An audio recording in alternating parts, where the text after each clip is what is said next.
तो चलिए आज हम डिस्कस करेंगे हिस्ट्री का chapter 4, print culture and the modern world. सोचिए, क्या आप एक ऐसी दुनिया इमेजिन कर सकते हैं जहां कुछ भी लिखा हुआ ना हो? मतलब कोई किताबें नहीं, कोई न्यूज़पेपर्स नहीं, यहां तक कि कैलेंडर्स, पोस्टर्स या एडवर्टाइजमेंट्स भी नहीं। हमारी दुनिया प्रिंट से इतनी घिरी हुई है कि इसके बिना लाइफ सोचना भी मुश्किल लगता है। असल में हम इस प्रिंटेड दुनिया को इतना फॉर ग्रांटेड लेते हैं कि अक्सर भूल जाते हैं कि एक समय था जब प्रिंट था ही नहीं। इस प्रिंट की अपनी एक हिस्ट्री है, एक पूरी कहानी है जिसने हमारी आज की दुनिया को, हमारे मॉडर्न वर्ल्ड को शेप किया है। तो चलिए इस एक्सप्लेनर में हम इसी सफर को इसके बिल्कुल शुरू से समझते हैं। और हमारी ये कहानी शुरू होती है ईस्ट एशिया से, क्योंकि सबसे पहली प्रिंट टेक्नोलॉजी वहीं यानी चाइना, जापान और कोरिया में ही डेवलप हुई थी। आपको सुन के शायद अजीब लगे, लेकिन 8594 से ही चाइना में बुक्स प्रिंट हो रही थी। टेक्निक काफी सिंपल थी, पेपर को स्याही लगे हुए लकड़ी के ब्लॉक्स पर रब करके। और मजेदार बात तो यह है कि पेपर भी चाइना की ही इन्वेंशन थी। यह पूरा सिस्टम, जिसे हम हैंड प्रिंटिंग कहते हैं, सदियों तक चला। तो आखिर ये वुड ब्लॉक प्रिंटिंग काम कैसे करती थी? देखिए, सबसे पहले एक डिजाइन को पतले पेपर पर ड्रॉ किया जाता, फिर उस पेपर को एक लकड़ी के ब्लॉक पर चिपका देते थे। इसके बाद कारीगर टेक्स्ट को लकड़ी में इतनी सफाई से कार्व करते कि सिर्फ कैरेक्टर्स ही उभरे हुए रह जाते। फिर इस सरफेस पर इंक लगाई जाती और फाइनली पेपर को उस ब्लॉक पर प्रेस करके रब किया जाता और बस प्रिंट तैयार। यह प्रोसेस मेहनत वाला था फॉर श्योर, लेकिन इन क्राफ्ट्समैन की स्किल इतनी जबरदस्त थी कि वो खूबसूरत कैलीग्राफी तक को आसानी से डुप्लीकेट कर लेते थे। इस टेक्निक से जो ट्रेडिशनल चाइनीज बुक बनती थी उसे अकोर्डियन बुक कहते थे। ऐसा इसलिए क्योंकि जो पेपर यूज होता था वो काफी पतला और पोरस था, यानी उसके सिर्फ एक ही साइड पर प्रिंट किया जा सकता था। इसलिए लंबी लंबी शीट्स को फोल्ड करके साइड से सिल दिया जाता था, बिल्कुल उस म्यूजिकल इंस्ट्रूमेंट अकोर्डियन की तरह। तो अब जब ये टेक्नोलॉजी आ गई थी तो सवाल उठता है कि इसका सबसे बड़ा इस्तेमाल कौन कर रहा था? शुरुआत में इसका जवाब था चाइना की पावरफुल इंपीरियल स्टेट, यानी वहां की शाही सरकार। तो स्टेट ही प्रिंटिंग को क्यों डोमिनेट कर रही थी? देखिए, वजह थी चाइना का विशाल ब्यूरोक्रेटिक सिस्टम। सरकारी अफसरों को सिविल सर्विस एग्जामिनेशंस के जरिए चुना जाता था और इन एग्जाम्स के लिए लाखों टेक्स्ट बुक्स की जरूरत पड़ती थी। इन टेक्स्ट बुक्स को स्टेट खुद स्पॉन्सर करके प्रिंट करवाती थी। इसीलिए काफी लंबे समय तक इंपीरियल स्टेट ही प्रिंटेड मटेरियल की सबसे बड़ी प्रोड्यूसर और कंज्यूमर बनी रही। और ये बदलाव कोई छोटा मोटा नहीं था। जैसा कि आप इस चार्ट में साफ देख सकते हैं, 16वीं सेंचुरी से एग्जाम देने वाले कैंडिडेट्स का नंबर इतनी तेजी से बढ़ा कि प्रिंटेड टेक्स्ट बुक्स का वॉल्यूम भी आसमान छूने लगा। लेकिन कहानी यहां खत्म नहीं होती। प्रिंट हमेशा सिर्फ ऑफिशियल तक सीमित नहीं रहा। अब हम देखेंगे एक नया शिफ्ट, जहां प्रिंट आम लोगों तक पहुंचा और एक बिल्कुल नए रीडिंग कल्चर ने जन्म लिया। 17वीं सेंचुरी आते आते चाइना में अर्बन कल्चर यानी शहरी सभ्यता खूब फली फूली और इसके साथ ही प्रिंट के यूजेस भी बदल गए। अब प्रिंट सिर्फ स्कॉलर ऑफिशियल्स के लिए नहीं था, व्यापारी यानी मर्चेंट्स इसे अपनी ट्रेड इन्फॉर्मेशन के लिए यूज करने लगे और आम लोगों के लिए रीडिंग एक लेजर एक्टिविटी बन गई, मतलब फुर्सत का। तो ये नए रीडर्स क्या पढ़ रहे थे? सिर्फ एग्जाम की मोटी मोटी किताबें नहीं, अब लोग काल्पनिक कहानियां यानी फिक्शनल नैरेटिव्स, पोएट्री और रोमांटिक प्लेस पढ़ रहे थे। ऑटोबायोग्राफीज और लिटरेरी मास्टरपीस के कलेक्शंस भी पॉपुलर हो गए। बेसिकली प्रिंट अब सिर्फ जरूरत नहीं, एंटरटेनमेंट का साधन बन चुका था। और शायद सबसे बड़ा, सबसे इंपॉर्टेंट बदलाव प्रिंट महिलाओं के लिए लाया। अमीर घरों की औरतों ने न सिर्फ पढ़ना शुरू किया बल्कि अपनी पोएट्री और प्लेस पब्लिश करना भी शुरू कर दिया। स्कॉलर ऑफिशियल्स की पत्नियों से लेकर कोर्टिजन्स तक अब औरतें अपनी कहानियां, अपनी लाइफ के बारे में खुद लिख रही थीं। ये एक क्रांतिकारी, एक रेवोल्यूशनरी सोशल चेंज था। तो चलिए एक क्विक कंपैरिजन करते हैं इन दो एरास का, ताकि पिक्चर एकदम क्लियर हो जाए। देखिए, इंपीरियल स्टेट एरा में यूजर्स थे स्कॉलर ऑफिशियल्स और मकसद था सिर्फ सिविल सर्विस एग्जाम्स। सारा कंट्रोल स्टेट के हाथ में था। लेकिन न्यू रीडिंग कल्चर में यूजर्स आम लोग, व्यापारी और औरतें बन गई। पर्पस अब लेजर, ट्रेड और सेल्फ एक्सप्रेशन था और प्रोड्यूसर अब सरकार नहीं बल्कि कमर्शियल प्रेसेस थे। तो ये सिर्फ टेक्नोलॉजी का नहीं, पूरे समाज का बदलाव। अब तक हमने जो भी बात की वो सब हाथ से प्रिंटिंग यानी हैंड प्रिंटिंग की दुनिया थी। लेकिन अब कहानी में एक नया मोड़ आता है जब वेस्ट से एक नई टेक्नोलॉजी आती है। हम बात कर रहे हैं मैकेनिकल प्रिंटिंग की। ये बदलाव आया लेट 19वीं सेंचुरी में। जब वेस्टर्न पावर्स ने चाइना में अपने आउटपोस्ट बनाए तो वो अपने साथ वेस्टर्न प्रिंटिंग टेक्निक्स और मैकेनिकल प्रेसेस भी ले आए। शंघाई इस नई प्रिंट कल्चर का हब बन गया और यहीं से हैंड प्रिंटिंग से मैकेनिकल प्रिंटिंग की तरफ एक धीरे धीरे ग्रेजुअल शिफ्ट शुरू हो गया। हमारा अगला टॉपिक है प्रिंट कल्चर इन जापान। ये एक ऐसी कहानी है जिसमें कागज और स्याही ने मिलकर आर्ट और कल्चर की पूरी तस्वीर ही बदल दी। तो चलिए शुरू करते हैं सेक्शन 1 से, प्रिंटिंग अराइव्स इन जापान। अब सबसे पहला सवाल तो यही उठता है कि प्रिंटिंग आखिर जापान पहुंची कैसे, और इसका जवाब वो हमें मिलता है चाइना में। देखिए, जापान में प्रिंटिंग टेक्नोलॉजी को लाने का क्रेडिट जाता है बुद्धिस्ट मिशनरीज को। ये लोग 8th सेंचुरी के आसपास, मतलब AD 768 से 770 के बीच इस टेक्नोलॉजी को चाइना से अपने साथ लाए। और इसका सबसे पहला और सबसे सॉलिड सबूत जो हमारे पास है वो है डायमंड सूत्रा। ये जापान की सबसे पुरानी प्रिंटेड किताब है जो AD 868 में प्रिंट हुई थी। जरा इस बात को सोचिए, ये यूरोप की फेमस ग्यूटेनबर्ग प्रिंटिंग प्रेस से लगभग 600 साल पहले की बात है। कितना आगे थे ये लोग। लेकिन एक बात समझनी जरूरी है, ये जो नया इन्वेंशन था ना, ये सिर्फ मंदिरों या आश्रमों की किताबों तक लिमिटेड नहीं रहा। नहीं, ये तो आम लोगों की डेली लाइफ का एक इंपॉर्टेंट हिस्सा बन गया। जैसे कि डायमंड सूत्रा में, उसमें सिर्फ लिखाई नहीं थी, उसमें खूबसूरत वुड कट इलस्ट्रेशंस भी थे। और यही हैंड प्रिंटिंग टेक्नोलॉजी, इससे कपड़ों पर डिजाइन बन रहे थे, खेलने के लिए प्लेइंग कार्ड छप रहे थे, और सोचिए, पेपर मनी भी प्रिंट हो रही थी। मतलब प्रिंट लिटरली हर जगह था। और इसका असर समाज पर बहुत ही गहरा पड़ा। आप इमेजिन कीजिए, अचानक से किताबें सस्ती हो गई और आसानी से मिलने लगी। जो ज्ञान, जो कविताएं, जो कहानियां पहले सिर्फ अमीर लोगों तक सीमित थीं, अब वो उनकी जागीर नहीं रही।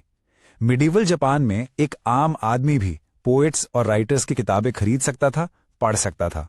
ये एक तरह का नॉलेज रेवोल्यूशन था, सही मायनों में। इसने जानकारी के दरवाजे सबके लिए खोल दिए थे। चलिए अब आगे बढ़ते हैं अपने सेक्शन 2 की तरफ, ईडोज एलिगेंट अर्बन कल्चर। तो इस पूरे प्रिंट रेवोल्यूशन का सेंटर पॉइंट, इसका एपीसेंटर बना ईडो शहर। वही ईडो जिसे आज हम टोक्यो के नाम से जानते हैं। यहां प्रिंट ने एक बिल्कुल नए, एकदम जिंदा दिल और एलिगेंट अर्बन कल्चर को पैदा किया। आइए देखते हैं कि इस कल्चर में आखिर था क्या। तो देखिए, 18th सेंचुरी के आखिर तक आते आते एडो शहर प्रिंट कल्चर का, आप कह सकते हैं, कैपिटल बन चुका था। यहां पर चित्रों से भरी किताबें, मतलब इलस्ट्रेटेड कलेक्शंस, बहुत ही ज्यादा पॉपुलर हो गई थी। और ये किताबें दिखाती क्या थी? ये उस शहर के एलिगेंट अर्बन कल्चर को दिखाती थी। इसका मतलब क्या हुआ? उस जमाने का फैशन, वहां का एंटरटेनमेंट, आर्ट, सोशल लाइफ, सब कुछ। इसको आप ऐसे समझ सकते हैं जैसे वो उस दौर का इंस्टाग्राम फीड था, जिससे हमें उस टाइम के ट्रेंड्स और लोगों के लाइफ में झांकने का मौका मिलता है। और वैरायटी की तो कोई कमी नहीं थी। एक तरफ आपको आर्टिस्ट्स और कॉर्टिजन्स की ग्लैमरस दुनिया के किस्से मिलते, तो दूसरी तरफ टी हाउस गैदरिंग्स की चहल पहल की तस्वीरें। फिर आर्ट और कल्चर से जुड़ी चीजें भी आम थीं, जैसे म्यूजिकल इंस्ट्रूमेंट्स कैसे बजाएं, इस पर गाइड, टी सेरेमनी के क्या रिचुअल्स हैं, या फिर फ्लावर अरेंजमेंट्स की टेक्निक्स। इतना ही नहीं, प्रैक्टिकल चीजों पर भी किताबें थीं, जैसे कुकिंग की रेसिपीज, प्रॉपर एटिकेट कैसे फॉलो करें, और फेमस जगहों के ट्रैवल गाइड्स। मतलब जिंदगी का शायद ही कोई ऐसा पहलू था जिसे प्रिंट ने ना छुआ हो। अब आते हैं सेक्शन 3 पर, द आर्ट ऑफ उकियो ए। इसी जिंदा दिल, वाइब्रेंट शहरी कल्चर के बीच से एक ऐसे नए और अनोखे आर्ट फॉर्म ने जन्म लिया जिसने आगे जाकर पूरी दुनिया पर अपनी एक अलग ही छाप छोड़ी, और इसका नाम था उकियो-ए, जिसका मतलब है pictures of the floating world. तो इस उकियो-ए आर्ट को समझने का सबसे बेहतरीन तरीका है कि हम इसके एक मास्टर आर्टिस्ट के काम को देखें। ये हैं कितागावा उतामारो। इनका जन्म 1753 में एडो में ही हुआ था। उतामारो को इस आर्ट फॉर्म का उस्ताद माना जाता था, और उनके जो शानदार प्रिंट्स थे, उन्होंने उकियो-ए को एक बिल्कुल नई पहचान दी। तो आखिर ये उकियो-ए है क्या? जैसा कि नाम से ही साफ है, इसका मतलब है pictures of the floating world. अब फ्लोटिंग वर्ल्ड से क्या मतलब है? ये नाम शहरी जिंदगी के उन पलों को कैप्चर करता है जो हमेशा बदलते रहते हैं। फ्लीटिंग मोमेंट्स, बिल्कुल एक बहती हुई नदी की तरह जो कभी रुकती नहीं। ये आर्ट राजा महाराजाओं या देवी देवताओं की नहीं थी, नहीं, ये आम लोगों की कहानियां कहती थी। थिएटर के एक्टर्स, खूबसूरत महिलाएं, शहर की मशहूर गलियां और वहां के लोग। और हाँ, एक उकियो-ए प्रिंट बनाना कोई अकेले आर्टिस्ट का काम नहीं था। ये कोई आसान काम भी नहीं था। ये एक पूरा कोलैबोरेटिव प्रोसेस था, एक टीम एफर्ट। सबसे पहले एक पब्लिशर, जैसे कि त्सुताया जुज़ाबुरो, ये डिसाइड करता था कि सब्जेक्ट क्या होगा। फिर आर्टिस्ट उस सब्जेक्ट की एक आउटलाइन ड्राइंग बनाता था। इसके बाद एक एक्सपर्ट वुड ब्लॉक कार्वर उस ड्राइंग को एक लकड़ी के ब्लॉक पर चिपकाता था और उसे बड़ी ही मेहनत और सावधानी से कार्व करता था। पर यहां एक बहुत ही हैरान करने वाली बात है, इस प्रोसेस में वो जो ओरिजिनल ड्राइंग थी वो हमेशा के लिए नष्ट हो जाती थी, खत्म। जो बचता था वो था सिर्फ वो ब्लॉक और उस ब्लॉक से बनने वाले हजारों प्रिंट्स। अब हम पहुंच गए हैं अपने आखिरी सेक्शन 4 पर, अ ग्लोबल इन्फ्लुएंस। तो इन्हीं वुड ब्लॉक से जो हजारों प्रिंट्स बनाए गए वो सिर्फ जापान तक ही लिमिटेड नहीं रहे। इन्होंने समुद्र पार किए और एक ऐसी जबरदस्त कल्चरल वेव शुरू की जिसने यूरोप और अमेरिका की आर्ट को हमेशा हमेशा के लिए बदल कर रख दिया। बस एक पल के लिए सोचिए, इमेजिन कीजिए उस मोमेंट को। 19th सेंचुरी में पेरिस या लंदन का कोई आर्टिस्ट जब उसने पहली बार एक उकियो-ए प्रिंट देखा होगा तो क्या सोचा होगा। उनके लिए, जो आमतौर पर सिर्फ हिस्टोरिकल या रिलीजियस पेंटिंग्स देखते आए थे, ये चीज बिल्कुल ही अलग थी, एकदम नई। ये आर्ट तो आम जिंदगी का आईना था जिसमें रंग, कॉम्पोजिशन, सब्जेक्ट मैटर सब कुछ नया था। उनके लिए ये एक झटका भी था और एक बहुत बड़ी इंस्पिरेशन। और यहां आप इस असर को बिल्कुल साफ साफ देख सकते हैं। उकियो-ए ने वेस्टर्न आर्टिस्ट्स को यह सिखाया कि आर्ट आम लोगों और उनकी रोजमर्रा की जिंदगी के बारे में भी हो सकता है। तो उन्होंने बड़े बड़े हिस्टोरिकल सब्जेक्ट्स को छोड़ दिया और कैफेज, सड़कों और आम लोगों को पेंट करना शुरू कर दिया। मैनेट, मोने और वैन गॉग जैसे महान आर्टिस्ट्स ने उकियो-ए की बोल्ड आउटलाइंस, उसके फ्लैट कलर्स और यूनिक कंपोजिशंस को अपने काम में शामिल किया। इसने सच में उनकी आंखों के सामने आर्ट की एक पूरी नई दुनिया ही खोल दी थी। चलिए अगला टॉपिक देखते हैं, द यूरोपियन प्रिंटिंग रेवोल्यूशन। तो इस एक्सप्लेनर में हम क्या क्या कवर करने वाले हैं। सबसे पहले हम ये देखेंगे कि प्रिंट का आइडिया यूरोप तक पहुंचा कैसे। फिर हम उस ग्रेट बुक प्रॉब्लम को समझेंगे कि आखिर ऐसी क्या जरूरत आन पड़ी थी। उसके बाद हम बात करेंगे गुटेनबर्ग के उस कमाल के इन्वेंशन यानी प्रिंटिंग प्रेस की। और आखिर में मैं आपको एक ऐसी पुरानी प्रिंटिंग टेक्नोलॉजी के बारे में बताऊंगी जिसके बारे में शायद आपने पहले न सुना हो। तो शुरू करते हैं सेक्शन 1 से, प्रिंट अराइव्स इन यूरोप। चलिए देखते हैं कि इस पूरी कहानी की शुरुआत आखिर हुई कैसे। आपको शायद लगे कि प्रिंटिंग की कहानी यूरोप में शुरू हुई, पर ऐसा है नहीं। इसकी जड़ें तो चाइना में है। सोच के देखिए, 11th सेंचुरी में ही चाइना में बना हुआ पेपर मशहूर सिल्क रूट के जरिए यूरोप तक पहुंच गया था। ये एक बहुत बड़ा बदलाव था क्योंकि इससे हाथ से लिखी हुई किताबें यानी मैन्युस्क्रिप्ट्स बनाना मुमकिन हो पाया। और फिर उसके लगभग 200 साल बाद 1295 में जब famous explorer Marco Polo China से वापस इटली लौटे तो वो अपने साथ एक और अनमोल तोहफा लाए, वुड ब्लॉक प्रिंटिंग का ज्ञान। और ये वुड ब्लॉक टेक्नोलॉजी ऐसी फैली जैसे आग। 15th सेंचुरी आते आते यूरोप में लोग इसे हर चीज के लिए इस्तेमाल कर रहे थे। कपड़ों पर सुंदर डिजाइन प्रिंट करने से लेकर प्लेइंग कार्ड्स बनाने तक, और यहाँ तक कि छोटी छोटी रिलीजियस तस्वीरें छापने तक। धीरे धीरे प्रिंटिंग लोगों की रोजमर्रा की जिंदगी का एक हिस्सा बनती जा रही थी। अब आते हैं सेक्शन 2 पर, द ग्रेट बुक प्रॉब्लम। देखिए, लोगों में पढ़ने की, जानने की एक भूख तो जाग चुकी थी, लेकिन जो पुरानी टेक्नोलॉजी थी ना, वो इस बढ़ती हुई डिमांड को पूरा नहीं कर पा रही थी। एक बहुत बड़ी समस्या सामने आ खड़ी हुई। उस वक्त किताबों की ना 2 बिल्कुल अलग अलग दुनियाएं थीं। एक तरफ थे अमीर लोग जिनके पास वेलम यानी जानवर की खाल से बने महंगे कागज पर हाथ से लिखी हुई खूबसूरत किताबें होती थीं। उनके लिए ये एक आर्ट पीस की तरह था। और फिर दूसरी तरफ थे नए पढ़ने वाले जैसे स्टूडेंट्स और मर्चेंट्स। इनके लिए सस्ते पेपर पर वुड ब्लॉक से छपी किताबें ही सहारा थी। और पता है, अमीर लोग इन छपी हुई किताबों को चीप वल्गैरिटीज कहकर मजाक उड़ाते। और प्रॉब्लम की गहराई आप इस बात से समझिए, किताबों की मांग इतनी ज्यादा थी कि कभी कभी एक अकेले बुक सेलर को 50 से भी ज्यादा स्क्राइब्स यानी हाथ से लिखने वाले स्किल्ड राइटर्स को काम पर रखना पड़ता था, सिर्फ डिमांड को पूरा करने के लिए। इमेजिन कीजिए, तो इन हाथ से लिखी हुई मैन्युस्क्रिप्ट्स के साथ आखिर दिक्कत क्या थी? कई सारी दिक्कतें थी। पहली बात, ये बहुत महंगी थी। फिर इनको बनाने में इतना टाइम लगता था, इतनी मेहनत कि एक बहुत ही स्लो बिजनेस था। ऊपर से ये मैन्युस्क्रिप्ट्स काफी नाजुक होती थी, उन्हें हैंडल करना मुश्किल था और उन्हें आसानी से यहाँ वहाँ ले जाना तो लगभग नामुमकिन था। नतीजा, नॉलेज कुछ ही लोगों तक सिमट कर रह गया था। तो चलिए आते हैं सेक्शन 3 पर, गुटेनबर्ग्स प्रिंटिंग प्रेस। देखिए, जरूरत बिल्कुल साफ थी, एक तेज और सस्ते तरीके की जिससे टेक्स्ट को रिप्रोड्यूस किया जा सके। और कहते हैं ना, आवश्यकता ही आविष्कार की जननी है। तो सिचुएशन ऐसी थी, एक तरफ ज्ञान की जबरदस्त मांग, दूसरी तरफ एक बहुत ही स्लो और महंगा तरीका। सवाल ये था कि इसका सोल्यूशन क्या होगा? कोई तो रास्ता निकालना ही था। और इसका जवाब आया जर्मनी से। एक आदमी था, योहान गुटेनबर्ग। स्ट्रासबर्ग शहर में 1430s के दौरान उन्होंने एक ऐसी चीज बनाई जिसने आने वाली सदियों के लिए सब कुछ बदल दिया, दुनिया का पहला प्रिंटिंग प्रेस। अब आते हैं अपने आखिरी सेक्शन पर, section 4, an older metal print. हम सभी ने स्कूल में पढ़ा है कि गुटेनबर्ग ही प्रिंटिंग के पायनियर थे, पर क्या ये पूरा सच है? कहानी में एक बहुत ही इंटरेस्टिंग ट्विस्ट है। इस ट्विस्ट के लिए हमें समय में और पीछे जाना होगा और जर्मनी से सफर करके सीधे कोरिया पहुंचना होगा। यहाँ मिलिए जिग्जी से। ये जो आप स्क्रीन पर देख रहे हैं ना, ये दुनिया की सबसे पुरानी एग्जिस्टिंग किताब है जो मूवेबल मेटल टाइप से छापी गई थी। और सुनिए, ये गुटेनबर्ग के प्रेस से भी करीब 75 साल पहले 14th सेंचुरी के एंड में प्रिंट हुई थी। Amazing right? तो आखिर ये जिग्जी है क्या?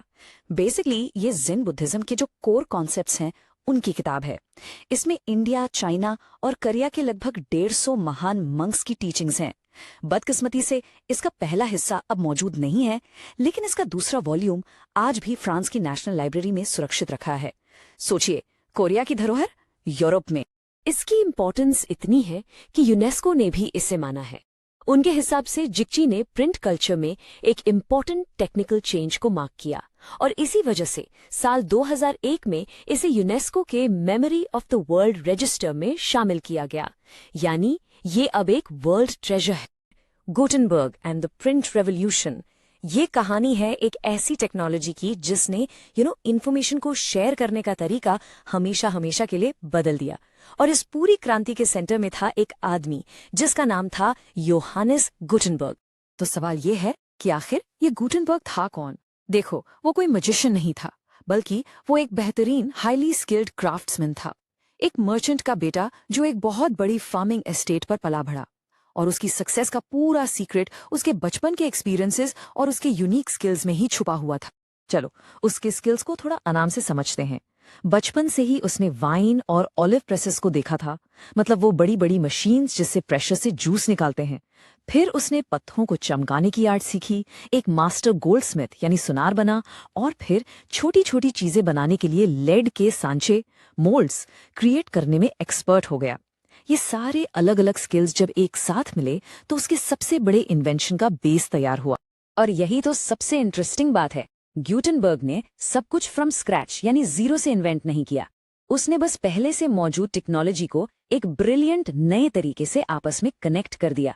बेसिकली उसने अपने सारे नॉलेज को यूज करके एक ऐसी मशीन डिजाइन की जिसके बारे में पहले किसी ने सोचा तक नहीं था।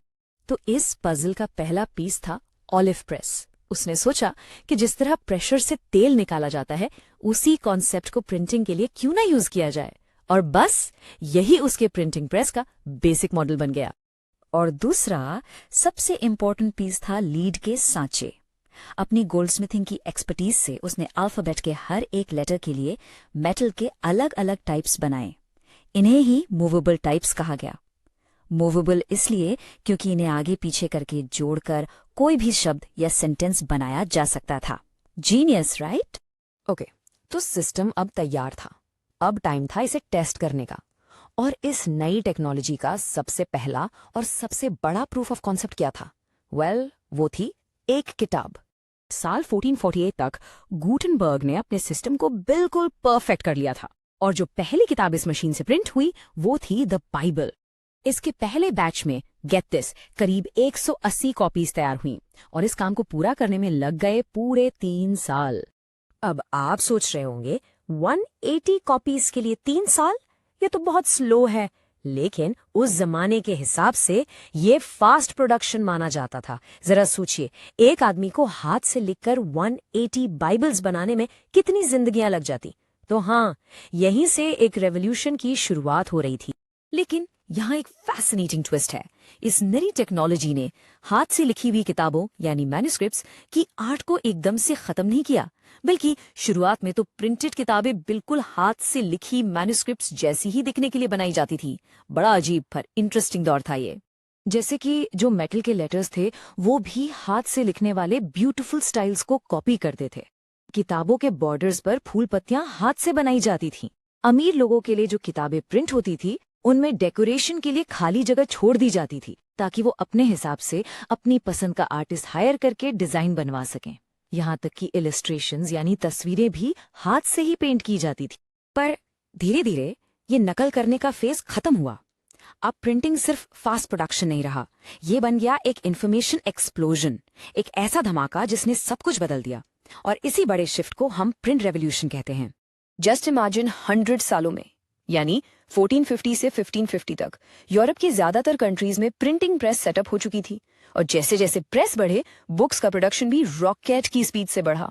15th सेंचुरी के एंड तक यूरोप के मार्केट में 20 मिलियन यानी 2 करोड़ प्रिंटेड किताबें आ चुकी थी और फिर 16th सेंचुरी तक ये नंबर बढ़कर हो गया 200 मिलियन मतलब 20 करोड़।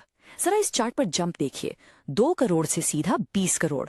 ये 10 गुना का उछाल हाथ से लिखाई से मैकेनिकल प्रिंटिंग का ये जो शिफ्ट था, इसी को कहते हैं द प्रिंट रेवोल्यूशन। तो आइए समझते हैं कि प्रिंटिंग की जो ये इन्वेंशन थी, ये सिर्फ एक नई टेक्नोलॉजी नहीं थी, बल्कि इसने पूरी दुनिया को हमेशा के लिए बदल कर रख दिया। देखिए, ये रेवोल्यूशन सिर्फ किताबों के बारे में नहीं था, इसने लोगों के हर चीज को देखने का नजरिया, उनका पर्सपेक्टिव, सब कुछ बदल दिया।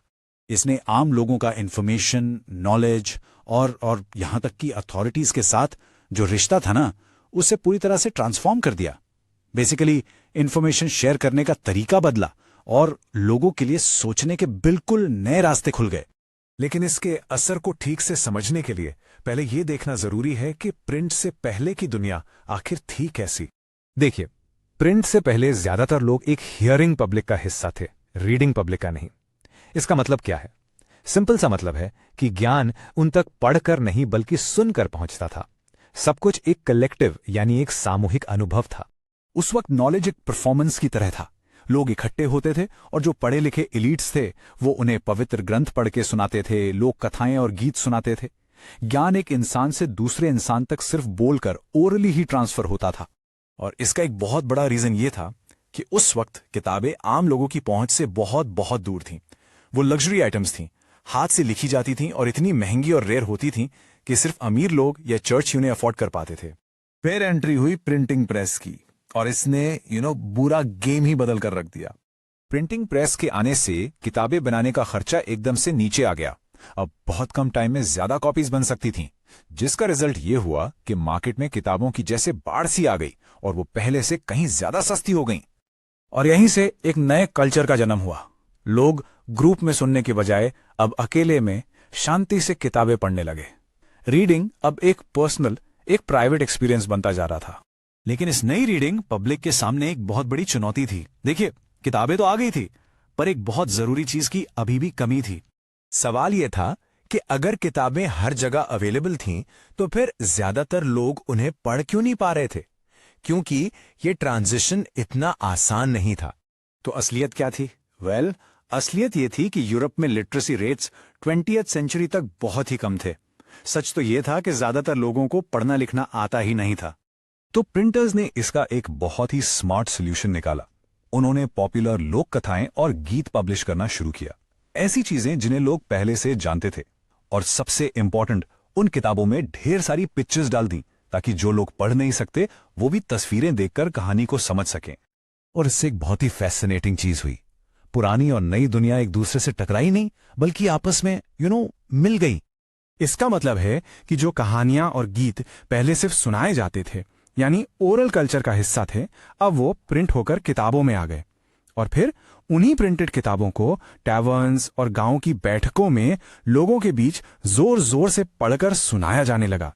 तो जो हियरिंग पब्लिक थी और जो नई रीडिंग पब्लिक बन रही थी, उनके बीच की जो लाइन थी ना, वो धीरे धीरे धुंधली हो गई। दोनों आपस में इस तरह मिल गए कि एक बिल्कुल नया, एक यूनिक कल्चर पैदा हो गया। चलिए अगला टॉपिक देखते हैं, the printed word and the Protestant Reformation. ये कहानी है एक ऐसी टेक्नोलॉजी की जिसने दुनिया को हमेशा के लिए बदल दिया और एक ऐसे इंसान की जिसने इस टेक्नोलॉजी का इस्तेमाल करके इतिहास का रुख ही मोड़ दिया। तो सबसे पहले चलिए देखते हैं कि कैसे प्रिंट ने एक बिल्कुल नई दुनिया बना दी। कैसे एक अकेले टेक्नोलॉजी ने आइडियाज यानी विचारों को फैलाने का तरीका हमेशा के लिए बदल डाला। जरा सोचिए, प्रिंटिंग प्रेस के पहले का जमाना, चीजें कितनी अलग थीं। अगर आपके पास कोई ब्रिलियंट आइडिया है तो उसे शेयर करने का एक ही तरीका था, हाथ से लिखना। एक किताब की एक कॉपी बनाने में सोचिए महीनों लग जाते थे। तो जाहिर सी बात है आइडियाज बहुत ही स्लोली फैलते थे। और फिर बूम, आती है प्रिंटिंग प्रेस। अब सीन पूरा पलट गया। एक ही किताब की सोचिए हजारों कॉपीज सिर्फ कुछ हफ्तों में छप जाती थी। आइडियाज अब रॉकेट की स्पीड से, मतलब फास्ट फैलने लगे। जो बात पहले सालों में गिनती के लोगों तक पहुंचती थी, अब वो पूरे यूरोप में आग की तरह फैल रही थी, वो भी हफ्तों के अंदर। और इस स्पीड का असर, ओह, वो तो जबरदस्त था। अचानक से एक नया वर्ल्ड ओपन हो गया, डिबेट का, डिस्कशन का। लोग अब खुलकर अलग अलग आइडियाज पर बात कर पा रहे थे। और सबसे इंपॉर्टेंट बात, जो लोग पावर में बैठे लोगों से, मतलब राजा या चर्च से सहमत नहीं थे, उन्हें भी अपनी आवाज उठाने का एक जरिया मिल गया। वो अपने आइडियाज प्रिंट करके लोगों तक पहुंचा सकते थे, क्योंकि छपे हुए शब्दों में एक अजीब सी ताकत थी। वो लोगों को अलग तरह से सोचने पर मजबूर कर सकते थे और उन्हें एक्शन लेने के लिए इंस्पायर भी कर सकते थे। लेकिन जैसा हर नई और पावरफुल चीज के साथ होता है, सब लोग इससे खुश नहीं थे। जो लोग पावर में थे, उन्हें इस नई टेक्नोलॉजी से डर लगने लगा था। क्यों? चलिए देखते हैं। तो ये डर था किसको और क्यों था? सबसे पहले तो रिलीजियस अथॉरिटीज। उन्हें लगा कि अगर आम आदमी खुद धार्मिक किताबें पढ़ने लगा तो उनका कंट्रोल ही चला जाएगा। फिर आते हैं राजा महाराजा। उनका डर था कि बगावत के आइडियाज फैलेंगे और उनका शासन खतरे में पड़ जाएगा। और थोड़ा सरप्राइजिंग है, लेकिन राइटर्स और आर्टिस्ट को भी टेंशन हो गई। उन्हें लगा कि इतनी सारी किताबें छपने लगेंगी तो वैल्यूएबल लिटरेचर की वैल्यू ही खत्म हो जाएगी। तो इन सब का रूट कॉज क्या था? एक ही डर था, कंट्रोल खोने का डर। अगर रिबेलियस और इररिलीजियस थॉट्स आम लोगों तक पहुंचने लगे, अगर इस बात पर कोई कंट्रोल ही ना हो कि क्या प्रिंट हो रहा है और लोग क्या पढ़ रहे हैं, तो पूरा का पूरा सिस्टम ही हिल जाएगा। यही उनकी सबसे बड़ी एंग्जाइटी थी। और इसी डर और आशंका के माहौल में आते हैं हमारे स्टोरी के हीरो, मार्टिन लूथर। उनकी कहानी इस बात का एक परफेक्ट एग्जाम्पल है कि प्रिंटिंग प्रेस एक अकेले इंसान की आवाज को कितना कितना ज्यादा पावरफुल बना सकती थी। तो साल था 1517। ये वो टाइम है जब एक रिलीजियस रिफॉर्मर मार्टिन लूथर ने उस वक्त की सबसे पावरफुल संस्था रोमन कैथोलिक चर्च को ओपनली चैलेंज कर दिया। अब उन्होंने ये चैलेंज किया कैसे? उन्होंने लिखे 95 थीसीज। अब आप पूछेंगे कि ये क्या थे? सिंपल शब्दों में, ये 95 आर्ग्यूमेंट्स की एक लिस्ट थी। एक ऐसी लिस्ट जिसमें उन्होंने रोमन कैथोलिक चर्च के बहुत सारे प्रैक्टिसेस और रिचुअल्स को क्रिटिसाइज किया था। इसके बाद लूथर ने जो किया वो एक बहुत ही बोल्ड मूव था। उन्होंने इन थीसिस की एक प्रिंटेड कॉपी ली और उससे जर्मनी के विटनबर्ग शहर में एक चर्च के दरवाजे पर टांग दिया। ये एक ओपन चैलेंज था, चर्च को एक पब्लिक डिबेट के लिए बुलावा। और सबसे इंपॉर्टेंट बात ये थी कि ये एक प्रिंटेड कॉपी थी, हाथ से लिखी हुई नहीं। और वो जो एक कॉपी दरवाजे पर लगी थी, वो तो बस शुरुआत थी। इसके बाद जो हुआ, आप उसे 16th सेंचुरी का एक वायरल मोमेंट कह सकते हैं। एक ऐसा मोमेंट जिसने आगे चलकर प्रोटेस्टेंट रेफॉर्मेशन की नींव रखी। देखिए ये कितनी तेजी से हुआ। 1517 में लूथर ने थीसिस पोस्ट किए और उसके इमीडिएटली बाद प्रिंटर्स ने उनकी राइटिंग्स को धड़ाधड़ छापना शुरू कर दिया। इतनी कॉपीज बनी कि देखते ही देखते उनके आइडियाज पूरे यूरोप में पढ़े जाने लगे। और इसका रिजल्ट, चर्च के अंदर एक डिवीजन, और यही थी प्रोटेस्टेंट रिफॉर्मेशन की शुरुआत। ये सब प्रिंटिंग प्रेस के बिना इम्पॉसिबल था, इतनी जल्दी तो बिल्कुल नहीं हो सकता था। और इसका असर बहुत बहुत गहरा हुआ। सदियों से जो चर्च एक था, उसमें एक डिवीजन आ गया। लेकिन उससे भी बड़ी बात, यूरोप में एक नया इंटेलेक्चुअल एटमॉस्फेयर बन गया। एक ऐसा माहौल जहां आम लोग अब पुरानी बातों और अथॉरिटीज पर सवाल उठाने लगे थे। आपको इसकी स्पीड का अंदाजा लगाना है तो ये नंबर सुनिए। जब लूथर ने न्यू टेस्टामेंट का ट्रांसलेशन किया, उसकी 5000 कॉपीज, सोच सकते हैं 5000 कॉपीज सिर्फ कुछ हफ्तों में बिक गईं। ये उस जमाने के लिए एक अनबिलीवेबल फिगर था। डिमांड इतनी ज्यादा थी कि 3 महीने के अंदर ही सेकेंड एडिशन निकालना पड़ गया। तो जिस टेक्नोलॉजी ने उनके मिशन को इतनी पावर दी, उसके बारे में मार्टिन लूथर खुद क्या सोचते थे? उनका इस पर फाइनल वर्डिक्ट क्या था? लूथर इसके लिए बेहद ग्रेटफुल थे। उन्होंने कहा, printing is the ultimate gift of God and the greatest one. मतलब प्रिंटिंग ईश्वर का सबसे बड़ा और सबसे महान तोहफा है। वो जानते थे कि इस प्रिंटिंग प्रेस के बिना उनकी आवाज को शायद आसानी से दबा दिया जाता, लेकिन इस एक मशीन ने उनकी आवाज को पूरे कॉन्टिनेंट में गुंजा दिया था। तो आज हम एक ऐसी कहानी सुनेंगे जो एक सिंपल सी किताब से शुरू हुई, लेकिन आगे जाकर उसने पूरे के पूरे चर्च को हिलाकर रख दिया। सोच के देखिए, ये कहानी है एक बिल्कुल आम आदमी की। एक ऐसा इंसान जिसने बस पढ़ना सीखा था, लेकिन उसके विचार, उसके आइडियाज इतने पावरफुल निकले कि एक पूरा सिस्टम, एक पूरी इंस्टीट्यूशन उसके खिलाफ खड़ी हो गई। हम बात कर रहे हैं 16वीं सदी की, यानी 16th सेंचुरी की। ये एक बिल्कुल नए दौर की शुरुआत थी, प्रिंटिंग का दौर। छपी हुई किताबों ने आम लोगों का अपने फेथ को, अपने विश्वास को देखने का जो नजरिया था ना, उसे हमेशा के लिए बदल दिया। सोचिए, पहली बार ऐसा हो रहा था कि नॉलेज सिर्फ कुछ लोगों तक ही लिमिटेड नहीं थी। प्रिंट ने आम लोगों को, यहाँ तक कि जो कम पढ़े लिखे मजदूर थे, उनको भी अपने विश्वास को खुद से इंटरप्रेट करने का मौका दिया। नए आइडियाज, वाह, पहले कभी इतनी तेजी से नहीं फैले थे। ये असल में एक इंफॉर्मेशन रेवोल्यूशन था। तो इस बदलते हुए दौर में, जहां आइडियाज लिटरली हवा की तरह फैल रहे थे, हम मिलते हैं हमारी कहानी के मेन कैरेक्टर से, मिनोकियो। आखिर कौन था यह आदमी? एक आम सा इंसान जिसने इतनी बड़ी इंस्टीट्यूशन को चैलेंज कर दिया। कैसे? मिनोकियो इटली में एक चक्की चलाने वाला एक आम सा मिलर था। वो कोई स्कॉलर या बड़ा ज्ञानी नहीं था, बस एक मेहनतकश इंसान। पर जब उसके इलाके में किताबें आईं, तो उसने वो किया जो उस जैसे लोगों से बिल्कुल एक्सपेक्टेड नहीं था। उसने उन्हें पढ़ना शुरू कर दिया। इमेजिन कीजिए, एक सिंपल सा मिलर और इसके हाथ में किताब, और बस किताबों को पढ़ने से ही शुरू हुआ एक बहुत बड़ा कॉन्फ्लिक्ट। एक तरफ थे मिनोकियो के अपने निजी विचार, और दूसरी तरफ थी उस वक्त की सबसे पावरफुल इंस्टीट्यूशन, द चर्च। जब पर्सनल बिलीफ्स और पावरफुल इंस्टीट्यूशंस टकराते हैं तो क्या होता है? ये टक्कर बहुत गंभीर होने वाली थी। देखिए, मिनोकियो ने बस किताबें पढ़कर रख नहीं दी, नहीं, उसने उन पर सोचा, गहराई से विचार किया। उसने बाइबल के मैसेज को अपने हिसाब से समझा, उसको एक नया मीनिंग दिया, उसे रीइंटरप्रेट किया, और फिर उसने गॉड और इस पूरी दुनिया के बनने के बारे में अपने खुद के व्यूज बना लिए। व्यूज जो चर्च की ऑफिशियल टीचिंग से बिल्कुल अलग थे। ये इस कहानी का सेंट्रल कॉन्फ्लिक्ट था। एक तरफ थे रोमन कैथोलिक चर्च के ऑफिशियल एक्सेप्टेड बिलीव्स, जिन पर कोई सवाल नहीं उठा सकता था, और दूसरी तरफ था मिनोकियो का पर्सनल यूनिक अंडरस्टैंडिंग, जो उसने किताबें पढ़कर खुद बनाया था। ये दो बिल्कुल अलग दुनियाएं थी, और इनका टकराना तो तय। जैसा कि सोचा था वही हुआ। मिनोकियो के विचारों से रोमन कैथोलिक चर्च आग बबूला हो गया, गुस्से से लाल। उनकी नजर में ये विचार हेरेटिकल थे, धर्म विरोधी, और उस जमाने में हेरेटिकल होना एक बहुत ही संगीन इल्जाम था। तो ये हेरेटिकल का आखिर मतलब क्या था? इसका सिंपल सा मतलब था ऐसे विचार जो चर्च की मान्यताओं के बिल्कुल खिलाफ हो। उस दौर में इसे चर्च के अधिकार पर एक सीधा हमला माना जाता था। ये कहने जैसा था कि चर्च नहीं, बल्कि एक आम आदमी डिसाइड करेगा कि सच क्या है, और इस जुर्म की सजा बहुत कठोर होती थी।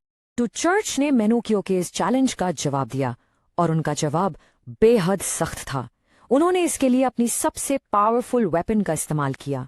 ऐसे हेरेटिकल आइडियाज को दबाने के लिए, उन्हें कुचलने के लिए, रोमन चर्च ने शुरू किया द इंक्विजिशन। ये एक ऐसा सिस्टम था जिसका सिर्फ एक ही मकसद था, चर्च के खिलाफ उठने वाली हर आवाज को जड़ से उखाड़ देना। तो ये इंक्विजिशन क्या था? ये एक खास रोमन कैथोलिक कोर्ट था। इसका काम था हेरेटिक्स, यानी चर्च के खिलाफ विचार रखने वालों को पहचानना और फिर उन्हें सजा देना। ये एक तरह से रिलीजियस पुलिस फोर्स थी जिसके पास अनलिमिटेड पावर्स थी। तो अब मिनोकियो का क्या हुआ? उसका अंजाम इस सिस्टम के हाथों में पहले से ही तय था, यू कुड से। उसे सीधा इंक्विजिशन के सामने लाया गया। उसे एक बार नहीं बल्कि 2 बार बहुत लंबी और सख्त पूछताछ की गई, और अंजाम आखिर में सिर्फ अपने विचारों को रखने के लिए उस आम से मिलर को मौत की सजा सुना दी गई। Just think about that. मिनोकियो का केस सिर्फ एक इंसान की कहानी नहीं था, ये उस इंफॉर्मेशन रेवोल्यूशन के प्रति चर्च के रिएक्शन को दिखाता है। चर्च को यह समझ आ गया था कि आम लोगों तक पहुंचती किताबें उनके लिए एक बहुत बड़ा खतरा बन सकती हैं। देखिए, चर्च के लिए ये एक बहुत बड़ी समस्या थी। उन्हें डर था कि आम लोग किताबें पढ़कर उनकी मान्यताओं पर सवाल उठा रहे हैं, और ये सवाल उनकी अथॉरिटी के लिए एक डायरेक्ट थ्रेट थे। उनका सबसे बड़ा डर यही था कि लोगों के विश्वास पर से उनका कंट्रोल खत्म हो जाएगा। तो खतरे से निपटने के लिए चर्च ने इसके सोर्स पर ही हमला किया, यानी प्रिंटिंग प्रेस पर। उन्होंने पब्लिशर्स और किताब बेचने वालों पर बहुत सख्त कंट्रोल लगा दिए। लॉजिक बहुत सिंपल था, अगर किताबों को कंट्रोल कर लो तो आइडियाज अपने आप कंट्रोल हो जाएंगे। और फिर आया साल 1558। ये साल इस लड़ाई में एक बहुत बड़ा टर्निंग पॉइंट साबित हुआ। इस साल चर्च ने अपने कंट्रोल को बिल्कुल फॉर्मलाइज करने के लिए, उसे ऑफिशियल बनाने के लिए एक बहुत बड़ा कदम उठाया। सो 1558 में चर्च ने एक सिस्टम बनाया। उन्होंने index of prohibited books maintain करना शुरू कर दिया। ये क्या था? ये बेसिकली एक ऑफिशियल लिस्ट थी उन सारी किताबों की जिन्हें पढ़ने पर पाबंदी थी, जिन्हें पढ़ना लिटरली मना था। आप सोच सकते हैं ये हिस्ट्री में सेंसरशिप का यानी विचारों को दबाने का एक बहुत बड़ा एग्जाम्पल। इस एक्सप्लेनर में हम ऐसी एक कहानी में चलेंगे जहां हम ये देखेंगे कि 18th सेंचुरी यूरोप में प्रिंट ने कैसे एक तूफान ला दिया और लोगों के पढ़ने, सोचने और हाँ, यहां तक कि दुनिया को देखने के नजरिए को हमेशा के लिए बदल कर रख दिया। तो ये सब शुरू कहां से हुआ? वेल, इसकी शुरुआत हुई एक अचानक और बहुत बड़े बदलाव से। अचानक से बड़े पैमाने पर लोगों ने पढ़ना लिखना सीख लिया। इसे हम कहते हैं अ लिटरेसी एक्सप्लोजन, एक धमाका। जरा इस स्लाइड पर गौर कीजिए। 17th सेंचुरी तक यूरोप के ज्यादातर हिस्सों में पढ़े लिखे लोगों की संख्या यानी लिटरेसी रेट्स काफी कम थी। लेकिन फिर आता है 18th सेंचुरी का दौर और उस सदी के अंत तक ये नंबर्स आसमान छूने लगते हैं, 60 से 80% तक। ये कोई मामूली बदलाव नहीं था, बल्कि समाज में एक बहुत बड़ी क्रांति की शुरुआत थी। अब आपके मन में ये सवाल आ रहा होगा कि इतना बड़ा चेंज इतना अचानक आया कैसे? इसका क्रेडिट जाता है चर्चेस को। अलग अलग क्रिश्चियन डिनोमिनेशंस ने गांव में स्कूल्स खोलना शुरू कर दिया और इसकी वजह से इतिहास में पहली बार किसान और कारीगर यानी आर्टिजन्स भी पढ़ना लिखना सीख पाए। लिटरेसी अब सिर्फ अमीर लोगों की जागीर नहीं रही।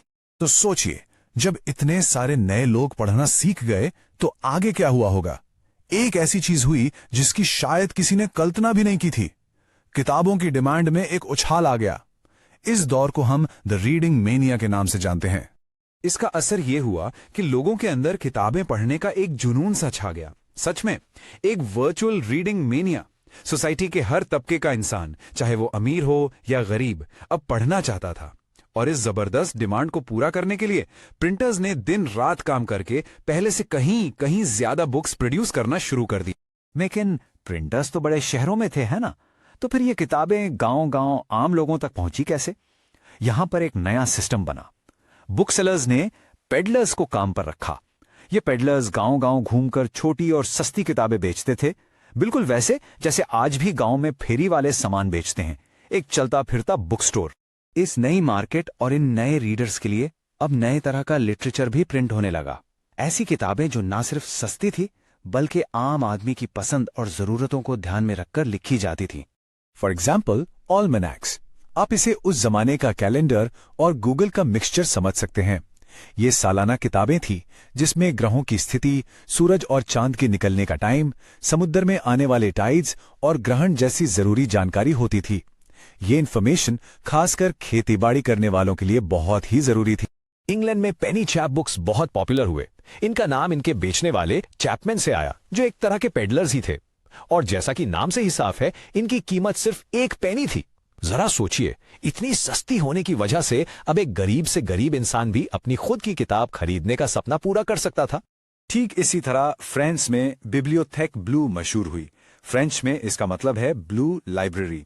ये भी सस्ती छोटी छोटी किताबें थीं। इन्हें लो क्वालिटी पेपर पर प्रिंट किया जाता था और इन पर सस्ता सा नीला कवर चढ़ाया जाता था और इसी नीले कवर की वजह से इनका ये नाम पड़ा।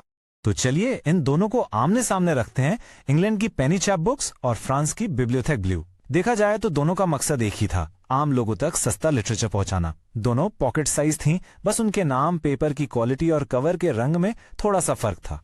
अच्छा, तो सवाल यह है कि इन किताबों के अंदर होता क्या था? इसमें हर तरह का मसाला था।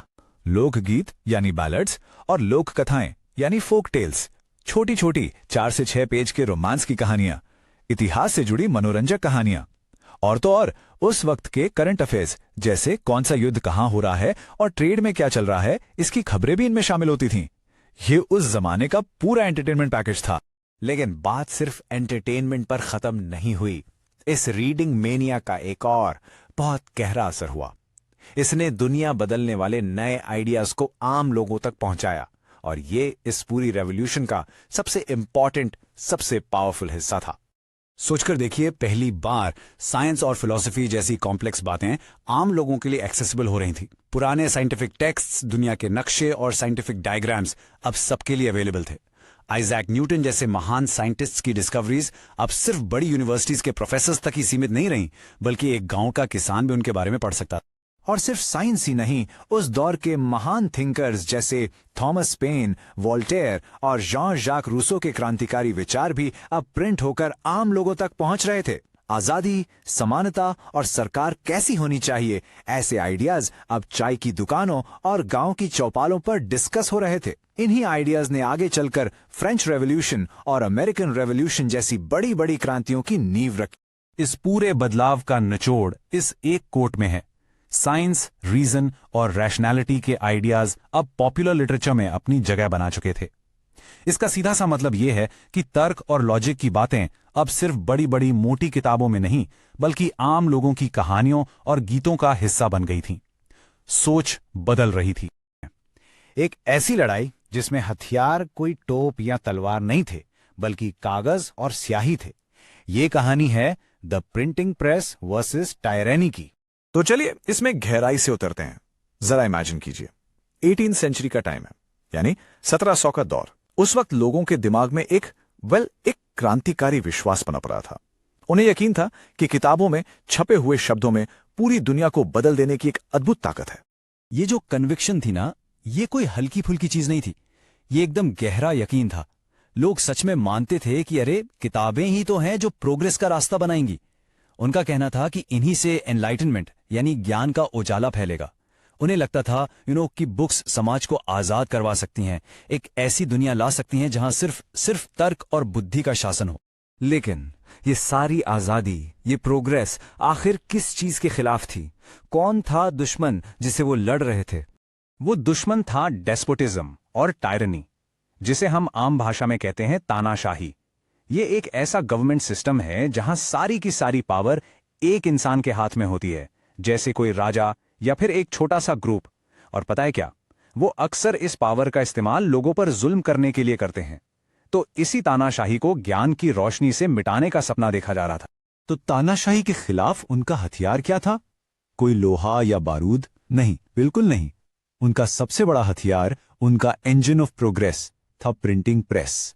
सोचो, एक ऐसी मशीन जो विचारों को हवा से भी ज्यादा तेजी से फैला सकती थी। क्या पावरफुल आइडिया है। और इस हथियार के एक सबसे बड़े चैंपियन थे लुई सेबेस्टियन मर्सियर। मर्सियर उस दौर के फ्रांस के एक बहुत मशहूर नॉवेलिस्ट थे और उन्हें प्रिंटिंग प्रेस की ताकत पर अटूट विश्वास था। और मर्सियर ने अपने इस विश्वास को बस सोचा नहीं, उन्होंने इसे ऐलान किया। उनका कहना था, the printing press is the most powerful engine of progress and public opinion is the force that will sweep despotism away. अब इस कोट को ढंग से समझो। इसमें दो जबरदस्त चीजें हैं। एक तरफ है टेक्नोलॉजी यानी प्रिंटिंग प्रेस, और दूसरी तरफ है लोगों की आवाज यानी पब्लिक ओपिनियन। उनका कहना था कि जब ये दोनों ताकतें एक साथ मिल जाती हैं ना, तो फिर कोई भी बदलाव लाना नामुमकिन नहीं है। मर्सियर ने इस आइडिया को सिर्फ कहा नहीं, उन्होंने अपनी कहानियों में इसे जी कर दिखाया। उन्होंने बताया कि कैसे किताबें पढ़ना लोगों को हीरो बना सकता है। देखिए इसे, एक आम इंसान, लेकिन जैसे ही उसके हाथ में किताब आती है वो बदल जाता है। मर्सियर के नॉवेल्स में हीरोज आमतौर पर ऐसे ही होते थे। उनकी पूरी जिंदगी किताबें पढ़ने से ट्रांसफॉर्म हो जाती थी। वो किताबों को डिवॉर करते थे, मतलब उनमें पूरी तरह डूब जाते थे, और पढ़ने के इसी प्रोसेस में वो एनलाइटेंड यानी जागरूक और ज्ञानी बन जाते थे। उनके लिए एक आम इंसान का किताब पढ़ना ही सबसे बड़ा हीरोइक काम था। अपने इसी विश्वास से लबरेज मर्सियर ने आखिर में दुनिया भर के तानाशाहों को एक खुली चुनौती दी, एक फाइनल ऐलान, एक प्रोक्लेमेशन। उन्होंने लिखा, tremble therefore tyrants of the world, tremble before the virtual writer. यहां वर्चुअल राइटर का मतलब समझिए। इसका मतलब है वो लेखक जो शायद आपसे हजारों मील दूर बैठा है, लेकिन प्रिंटिंग प्रेस के जरिए उसके विचार, उसके शब्द आपके महल की दीवारों को भी पार कर रहे हैं। ये एक सीधी धमकी थी हर उस रूलर को जो अपने लोगों की आवाज को दबाना चाहता था। चलो अगला टॉपिक देखते हैं, print culture and the French revolution. बहुत से हिस्टोरियंस का यह मानना है कि प्रिंट ने ही वो जमीन तैयार की जिससे फ्रेंच रेवोल्यूशन की आग भड़की। तो सवाल उठता है कि क्या सच में किताबों और अखबारों में इतनी ताकत हो सकती है? चलिए इसी कनेक्शन को थोड़ा गहराई से एक्सप्लोर करते हैं। तो हम इस एक्सप्लेनर में क्या क्या देखेंगे? सबसे पहले हम उस बड़े सवाल से शुरू करेंगे जो हिस्टोरियंस को हमेशा से परेशान करता आया है। उसके बाद हम 3 जबरदस्त आर्ग्यूमेंट्स देखेंगे जो प्रिंट के रोल को सपोर्ट करते हैं। फिर हम देखेंगे कि कहानी इतनी सीधी भी नहीं है, और फाइनली हम समझेंगे कि प्रिंट का आखिरकार असली इंपैक्ट था क्या। तो चलिए शुरू करते हैं उस एक बुनियादी सवाल से जिसके इर्द गिर्द ये पूरी डिबेट, ये पूरी बहस चलती है। सवाल बहुत सिंपल है, लेकिन इसका जवाब उतना आसान नहीं। क्या सच में प्रिंट कल्चर ने फ्रेंच रेवोल्यूशन के लिए कंडीशंस क्रिएट की? मतलब क्या स्याही और कागज में, इंक और पेपर में इतनी पावर थी कि वो एक पूरे साम्राज्य को, एक मोनार्की को हिला सकें? यही वो मिस्ट्री है जिसे हम सॉल्व करने की कोशिश करेंगे। ओके, तो आते हैं पहले आर्ग्यूमेंट पर। यह कहता है कि प्रिंट ने एनलाइटमेंट के नए और उस जमाने के हिसाब से काफी रैडिकल आइडियाज को आम लोगों तक पहुंचाने का काम किया। एनलाइटमेंट याद है ना, वो दौर जब लोग हर चीज पर क्यों और कैसे का सवाल उठा रहे थे और पुरानी बिलीफ्स को चैलेंज कर रहे थे। तो ये हुआ कैसे? सिंपल है, प्रिंट के जरिए एनलाइटमेंट थिंकर के आइडियाज एकदम से वायरल हो गए। उनकी लिखी हुई बातों ने सदियों से चली आ रही परंपराओं, अंधविश्वास और राजा की तानाशाही यानी डेस्पोटिज्म पर सीधा हमला किया। उन्होंने कहा कि रिवाज नहीं, रीजन यानी तर्क सबसे ऊपर है और हर चीज को रैशनैलिटी यानी विवेक की कसौटी पर परखना ही होगा। और इसमें 2 नाम बहुत इंपॉर्टेंट हैं, वॉल्टेयर और रूसो।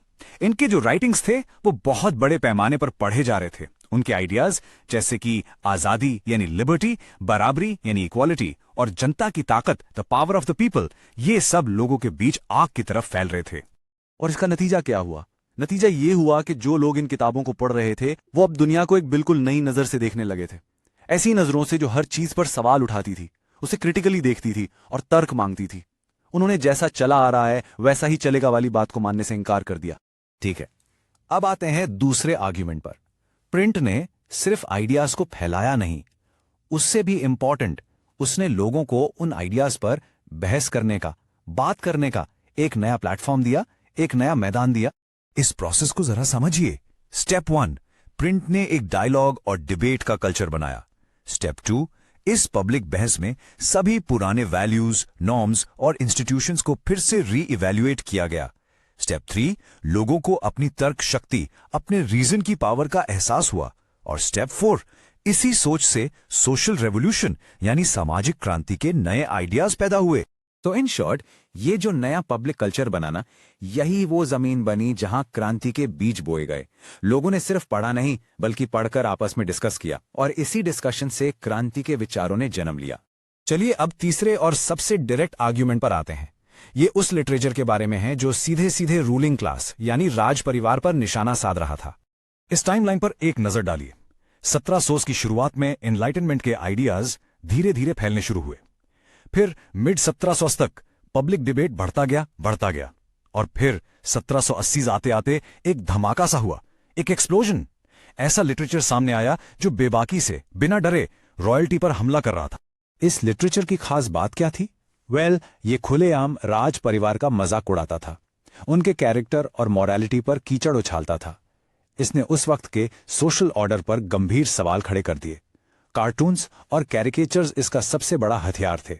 और हां, ये सब कुछ अंडरग्राउंड यानी चुप चुप के फैलाया जाता था ताकि राजा के सिपाही पकड़ न सके। फॉर एग्जाम्पल, इस तरह के कार्टून्स में दिखाया जाता था कि राजा रानी और उनके दरबारी तो ऐशो आराम में डूबे हैं, जबकि आम जनता, द कॉमन पीपल, भूख और तकलीफ से मर रही है। ये तस्वीरें, ये इमेजेस शब्दों से कहीं ज्यादा असरदार थीं और इससे लोगों में मोनार्की के खिलाफ गुस्सा और भी भड़क गया। लेकिन क्या कहानी इतनी ही सिंपल है? क्या एक वन वे स्ट्रीट थी? अब हम इस पिक्चर को थोड़ा और कॉम्प्लेक्स बनाते हैं। हिस्टोरियंस कहते हैं कि ऐसी सीधी कॉज एंड इफेक्ट वाली स्टोरी नहीं है, रियलिटी थोड़ी अलग है। यहां समझने वाली बात यह है कि लोग सिर्फ एक तरह का लिटरेचर नहीं पढ़ रहे थे। जहां एक तरफ वो वॉल्टेयर और रूसो के क्रांतिकारी विचार पढ़ रहे थे, वहीं दूसरी तरफ वो राजा और चर्च का प्रोपोगंडा भी पढ़ रहे थे। उनके पास स्टेट को सपोर्ट करने वाला मटेरियल भी उतना ही आसानी से पहुंच रहा था। दोनों तरफ के आर्ग्यूमेंट्स उनके सामने, और ये कोट पूरी कहानी का सार है। लोग जो भी पढ़ते या देखते थे उससे सीधे सीधे प्रभावित नहीं हो जाते थे। ऐसा नहीं था कि उनका ब्रेन वॉश हो रहा था। वो हर चीज पर आंख बंद करके विश्वास नहीं करते थे। वो कुछ आइडियाज को अपनाते थे तो कुछ को खारिज कर देते थे। बेसिकली वो अपने अनुभव और अपनी समझ से हर चीज का मतलब निकालते थे। तो फिर सवाल वही है, प्रिंट का असली इम्पैक्ट, उसका सच्चा प्रभाव क्या था। चलिए इस पूरी बात को समराइज करते हैं और सबसे एक्यूरेट पिक्चर को समझने की कोशिश करते हैं। और यहां है इस पूरे एक्सप्लेनर का सबसे इंपॉर्टेंट टेकअवे। प्रिंट ने लोगों के दिमाग को डायरेक्टली शेप नहीं किया। ऐसा बिल्कुल नहीं था कि जो पढ़ा वही सच मान लिया, लेकिन प्रिंट ने लोगों के लिए अलग तरह से सोचने के दरवाजे जरूर खोल दिए। It gave them the possibility of thinking differently. तो आखिर में प्रिंट का रोल एक कैटलिस्ट का था। इसने रेवोल्यूशन को कॉज नहीं किया, पर इसने एक ऐसा मेंटल लैंडस्केप बनाया, एक ऐसी सोच पैदा की जहां रेवोल्यूशन के बारे में सोचा जा सकता था। उससे पहले शायद लोग सोचते भी नहीं थे। प्रिंट ने उन्हें पॉसिबिलिटीज की एक नई दुनिया दिखा दी। चेक करते हैं अगला topic, the rise of the reader. तो आज हम देखने वाले हैं कि कैसे 19वीं सेंचुरी में प्रिंटिंग प्रेस ने एक साइलेंट रेवोल्यूशन ला दी और 3 बिल्कुल नए ग्रुप्स को आवाज दी, बच्चे, महिलाएं और मजदूर। हम इस पूरी कहानी को 4 हिस्सों में देखेंगे। पहले बात करेंगे बच्चों की, फिर महिलाओं की, उसके बाद वर्किंग क्लास की, और आखिर में कुछ ऐसी रियल लाइफ स्टोरीज जो सब कुछ जोड़ देती हैं। रेडी? Let's go. ओके, सो सबसे पहले let's talk about a new generation of readers. ऐसा क्या हुआ कि अचानक से बच्चे किताबों के लिए इतने इंपॉर्टेंट हो गए? चलिए पता करते हैं। इसके पीछे सबसे बड़ा रीजन था एक single government policy. Late 19th century में प्राइमरी एजुकेशन को कंपलसरी कर दिया गया। Just imagine the impact of that. अब लाखों बच्चों को स्कूल जाना ही था। पब्लिशर्स के लिए ये गोल्ड माइन से कम नहीं था। सडनली स्कूल टेक्स्ट बुक्स के लिए एक ऐसी जबरदस्त मार्केट खुल गई जो पहले एग्जिस्ट ही नहीं करती थी। और ये टाइमलाइन हमें इस बदलाव के 2 बहुत इंपॉर्टेंट मोमेंट्स दिखाती है। पहले 1812 में जर्मनी में ग्रिम ब्रदर्स ने गांव-गांव जाकर पुरानी लोक कथाओं को किताबों में जिंदा कर दिया।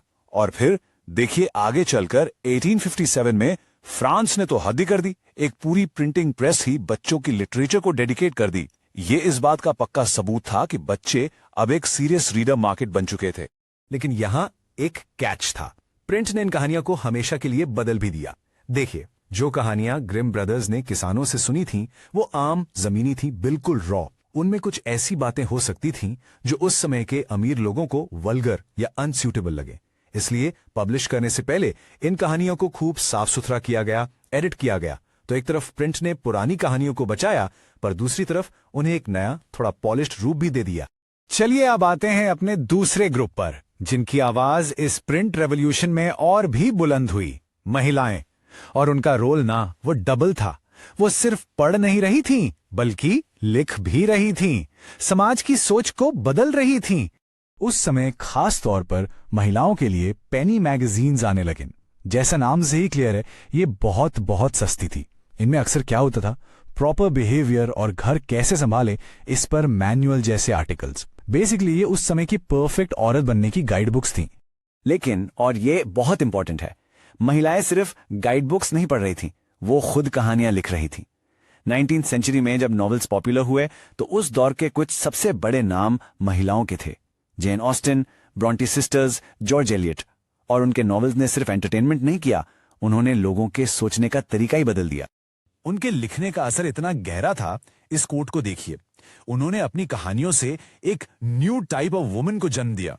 एक ऐसी औरत जिसके पास विल थी, स्ट्रेंथ ऑफ पर्सनालिटी थी, डिटर्मिनेशन थी, और सबसे जरूरी द पावर टू थिंक। समझिए, ये सिर्फ कहानी के कैरेक्टर्स नहीं थे, ये लाखों महिलाओं के लिए एक नई पहचान, एक नई इंस्पिरेशन बन गए। ऑलराइट, हमने बच्चों और महिलाओं की बात की। अब आते हैं अपने तीसरे और आखिरी ग्रुप पर, द रीडिंग वर्कर। ये कहानी है एम्पावरमेंट की, कि कैसे किताबों ने उन लोगों को ताकत दी जो दिन रात मेहनत मजदूरी करते थे। और इस एम्पावरमेंट का सबसे बड़ा टूल क्या बना? Lending libraries. ये लाइब्रेरीज 17th सेंचुरी से चली आ रही थीं, पर 19th सेंचुरी इंग्लैंड में इनकी वजह से क्रांति सी आ गई। क्यों? क्योंकि आम कारीगरों, वर्कर्स और लोअर मिडिल क्लास लोगों के लिए, जो हर किताब खरीद नहीं सकते थे, ये लाइब्रेरीज ज्ञान का खजाना बन गई। एक्सेस मिल गया। तो ये बदलाव हुआ कैसे? सोचिए, ये एक चेन रिएक्शन जैसा था। स्टेप 1, मिड 19th सेंचुरी से वर्कर्स के काम के घंटे थोड़े कम होने लगे। स्टेप 2, इस खाली समय में उन्होंने सेल्फ इंप्रूवमेंट के लिए पढ़ना शुरू किया। और स्टेप 3, जो कि सबसे अमेजिंग है, वो सिर्फ पढ़कर रुके नहीं, उन्होंने लिखना भी शुरू कर दिया। अपने हक के लिए पॉलिटिकल ट्रैक्ट्स लिखे, अपनी जिंदगी के बारे में ऑटोबायोग्राफीज लिखी, अपनी आवाज को कागज पर उतार दिया। अब हम अपने आखिरी सेक्शन में आ गए हैं। यहां हम बड़े बड़े ट्रेंड से हटकर आम इंसानों की कहानियों को देखेंगे। ये वो कहानियां हैं जो दिखाती हैं कि पढ़ने का जुनून क्या होता है और कैसे एक पन्ना भी पूरी जिंदगी बदल सकता है। ये कहानी है थॉमस वुड की। यॉर्कशायर में एक मैकेनिक थे। उनके पास मोमबत्ती खरीदने तक के पैसे नहीं होते थे, तो वो क्या करते थे, शाम को किराए पर पुराने अखबार लाते थे और आग की रोशनी में उन्हें पढ़ते थे। जरा सोचिए, पढ़ने की कितनी जबरदस्त लगन होगी उनमें। और आप जानते हैं, थॉमस वुड अकेले नहीं थे। उस दौर में बहुत से गरीब लोगों ने अपनी आत्मकथाएं यानी ऑटोबायोग्राफीज लिखी और उनमें उन्होंने बताया कि कितनी मुश्किलों और परेशानियों का सामना करके उन्होंने पढ़ना सीखा। ये किताबें उनके संघर्ष की जिंदा गवाह हैं। शायद इसका सबसे फेमस एग्जाम्पल है 20th सेंचुरी के great Russian author Maxim Gorky. उनकी किताबें माई चाइल्डहुड और माई यूनिवर्सिटी उनके इसी संघर्ष की अमर कहानियां हैं कि कैसे एक इंसान बुरे से बुरे हालातों से लड़कर ज्ञान हासिल करता है। चलिए अगला टॉपिक देखते हैं, द मॉडर्न प्रेस। ओके, तो स्टोरी को समझने के लिए हम इसको दो पार्ट्स में देखेंगे। पहले हम बात करेंगे टेक्नोलॉजी की, कि कैसे प्रिंटिंग मशीन्स इवॉल्व हुई, और फिर हम देखेंगे कि जब इतनी सारी बुक्स और न्यूज़पेपर्स छपने लगे तो पब्लिशर्स ने उन्हें बेचने के लिए क्या क्या नए तरीके निकाले। तो चलिए शुरू करते हैं। हमारी कहानी शुरू होती है एक बहुत ही सिंपल लेकिन रिवॉल्यूशनरी चेंज से, लकड़ी से मेटल तक का सफर। और आप मान सकते हैं कि यही वो फाउंडेशन था जिस पर मॉडर्न प्रिंटिंग की पूरी इमारत खड़ी हुई। देखिए, सदियों तक प्रिंटिंग प्रेस जो थे ना, वो लकड़ी के बने होते थे और ये काफी अनरिलायबल और स्लो थे। लेकिन लेट 18th सेंचुरी आते आते प्रेसेस मेटल से बनने लगी और इसने सब कुछ बदल दिया। ये मेटल प्रेसेस ज्यादा स्ट्रांग थीं, ज्यादा प्रिसाइज थीं और आगे आने वाली स्पीड और पावर को हैंडल कर सकती थीं। ये शायद छोटा सा चेंज लगे, पर प्रिंटिंग की दुनिया के लिए ये एक बहुत बड़ा लीप था, फॉर श्योर। और इस रेवोल्यूशन का एपिसेंटर था, वो था न्यूयॉर्क। वहां एक इन्वेंटर एक ऐसी मशीन पे काम कर रहा था जो प्रिंटिंग की स्पीड को हमेशा के लिए बदलने वाली थी, खास करके न्यूज़पेपर्स के लिए। और उस इन्वेंटर का नाम था रिचर्ड एम हो। उन्हें रियलाइज हुआ कि एक फ्लैट प्लेट से पेपर पर बार बार स्टैम्प करना बहुत ही स्लो प्रोसेस है। तो उन्होंने क्या किया, उन्होंने प्रिंटिंग प्लेट को एक सिलेंडर के चारों तरफ रैप कर दिया। सोचिए, अब एक एक करके स्टैम्प करने की जगह प्रेस कंटिन्यूअसली पेपर पर इंक रोल कर सकती थी, बिल्कुल वैसे जैसे एक पेंट रोलर दीवार पर पेंट करता है। इतना सिंपल आइडिया, पर यह एक एब्सोल्यूट गेम चेंजर था। तो स्पीड कितनी बड़ी, आप गेस कर सकते हैं? 1 घंटे में 8000 शीट्स। आप सोचिए, अचानक से एक ही दिन में पूरे शहर के लिए न्यूज़पेपर प्रिंट करना पॉसिबल हो गया। यही वो स्पीड थी जिसने डेली न्यूज को एक रियलिटी बनाया। इंफॉर्मेशन पहले से कहीं ज्यादा तेजी से कहीं दूर तक फैल सकती। ओके, तो अब हमारे पास स्पीड तो आ गई, लेकिन सिर्फ स्पीड ही सब कुछ नहीं होती, राइट? जब प्रेसेस तेज हो गई तो अगला चैलेंज था इन्हें और बेटर कैसे बनाएं। और यहां एंट्री होती है कलर और इलेक्ट्रिसिटी की। लेट 19th सेंचुरी में डेवलप हुई ऑफसेट प्रेस, और इसकी सबसे बड़ी बात क्या थी, ये एक साथ 6 कलर्स में प्रिंट कर सकती थी, 6 कलर्स एट अ टाइम। जरा इमेजिन कीजिए, पहली बार किसी न्यूज़पेपर या मैगजीन में एक कलरफुल पिक्चर देखना कैसा लगा होगा। ये बिल्कुल ब्लैक एंड व्हाइट से कलर टीवी पर स्विच करने जैसा था। सडनली एड्स ज्यादा अट्रैक्टिव हो गए, स्टोरीज और जिंदा हो। फिर 20th सेंचुरी की शुरू होते ही स्टीम पावर की जगह इलेक्ट्रिसिटी ने ले ली। सोचिए, इलेक्ट्रिक प्रेसेस शांत थी, साफ सुथरी थी और ऑफ कोर्स ज्यादा पावरफुल थी। इससे प्रिंटिंग ऑपरेशंस और भी फास्ट और एफिशिएंट हो गए और इसका सीधा असर पड़ा कॉस्ट पर। प्रिंट की लागत और भी कम हो गई। लेकिन ये सिर्फ बड़ी बड़ी मशीन्स की स्टोरी नहीं है। बहुत सारे छोटी छोटे इंप्रूवमेंट्स ने भी मिलकर एक बड़ा डिफरेंस क्रिएट किया। जैसे कि पेपर फीड करने के तरीके बेहतर हुए, जिससे पेपर जैम कम हो गए। प्लेट्स की क्वालिटी इंप्रूव हुई तो इमेजेस और शार्प हो गई। और फोटो इलेक्ट्रिक कंट्रोल्स ने यह इंश्योर किया कि सारे कलर्स आपस में परफेक्टली अलाइन हो। इन सभी छोटी छोटी डिटेल्स ने मिलकर वो clean, crisp, colourful printed pages बनाए जो हम आज देखते हैं। तो अब सिचुएशन ये है कि हमारे पास ऐसी मशीन्स हैं जो अनबिलीवेबल स्पीड से ब्यूटीफुल कलरफुल पेजेस प्रिंट कर सकती हैं। लेकिन इससे पब्लिशर्स के लिए एक नई प्रॉब्लम खड़ी हो गई। प्रॉब्लम क्या थी? इतनी सारी किताबों और न्यूज़पेपर्स को बेचोगे कैसे? और यहीं से शुरू होता है हमारी स्टोरी का second part, the art of selling. Technology ने तो गेट खोल दिया था, लेकिन अब पब्लिशर्स को, रीडर्स को उस गेट से अंदर लाना था। ये मार्केटिंग और इनोवेशन का एक नया दौर था। पब्लिशर्स ने हर तरीका आजमाया जिससे वो रीडर्स को अट्रैक्ट कर सकें और उन्हें बार बार आने पर मजबूर कर सकें। 19th सेंचुरी में एक ब्रिलियंट आइडिया निकाला गया, सीरियलाइज्ड नॉवेल्स। इसमें क्या होता था कि बड़े बड़े ऑथर्स जैसे चार्ल्स डिकिंस अपनी नॉवेल्स को पार्ट्स में मैगजीन्स में पब्लिश करते थे और हर पार्ट एक सस्पेंसफुल क्लिफहैंगर पर एंड होता था। अब आगे क्या होगा, यही सोचकर लोग अगले इश्यू का बेसब्री से इंतजार करते थे। बेसिकली ये उस जमाने का नेटफ्लिक्स बिंज वॉचिंग मॉडल था। अब देखिए, लोगों की पढ़ने की भूख बढ़ रही थी। मैगजीन में पार्ट्स में कहानी पढ़ना ठीक था, पर अब उन्हें पूरी किताबें चाहिए थीं, ऐसी बुक्स जिन्हें वो अफोर्ड कर सकें। और इसी जरूरत ने 1920s में एक नए आइडिया को जन्म दिया। 1920s में इंग्लैंड में पब्लिशर्स ने शिलिंग सीरीज शुरू की। बेसिकली ये पॉपुलर बुक्स की सस्ती सीरीज थी। सिर्फ 1 शिलिंग में आप एक पूरी किताब खरीद सकते थे।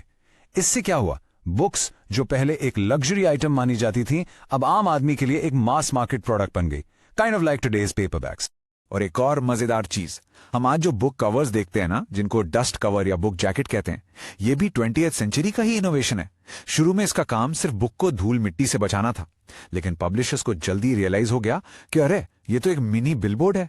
एक अट्रैक्टिव कवर बुक को शेल्फ से उठवा सकता है, तो इसके 2 काम हो गए, प्रोटेक्शन भी और प्रमोशन। लेकिन पब्लिशिंग वर्ल्ड का जो सबसे बड़ा इनोवेशन था वो ना तो किसी ग्रेट इन्वेंटर से आया और ना ही किसी क्लेवर मार्केटर से। वो एक ऐसे ग्लोबल क्राइसिस से पैदा हुआ जिसने पूरी दुनिया को हिलाकर रख दिया था। आप यहां देख सकते हैं, ये एक एवोल्यूशन की तरह है। पहले सीरियलाइज्ड नॉवेल्स आए, फिर 1920s में शेलिंग सीरीज, फिर डस्ट जैकेट। पब्लिशर्स हमेशा सस्ते और बेहतर तरीके ढूंढ रहे थे रीडर्स तक पहुंचने के लिए। लेकिन 1930s में उनके सामने सबसे बड़ा चैलेंज आया जिसने उनके सबसे लास्टिंग इनोवेशन को जन्म दिया, पेपरबैक एडिशंस। तो 1930s में आया द ग्रेट डिप्रेशन। एकदम से लाखों लोगों के पास खाने के पैसे नहीं थे, किताबें खरीदना तो बहुत दूर की बात थी। पब्लिशर्स के बीच पैनिक हो गया। उन्हें लगा ऐसी प्रिंटिंग प्रेस का क्या फायदा जब कोई खरीदने वाला ही ना हो। और इसी डर और जरूरत से जन्म हुआ मॉडर्न पेपरबैक का। पब्लिशर्स ने सोचा कि ठीक है, लोग हार्ड कवर्स अफोर्ड नहीं कर सकते, तो क्या हुआ, शायद वो एक सस्ता लाइट वेट वर्जन जरूर खरीदेंगे, और उन्होंने चीप पेपरबैक एडिशंस निकालने शुरू किए।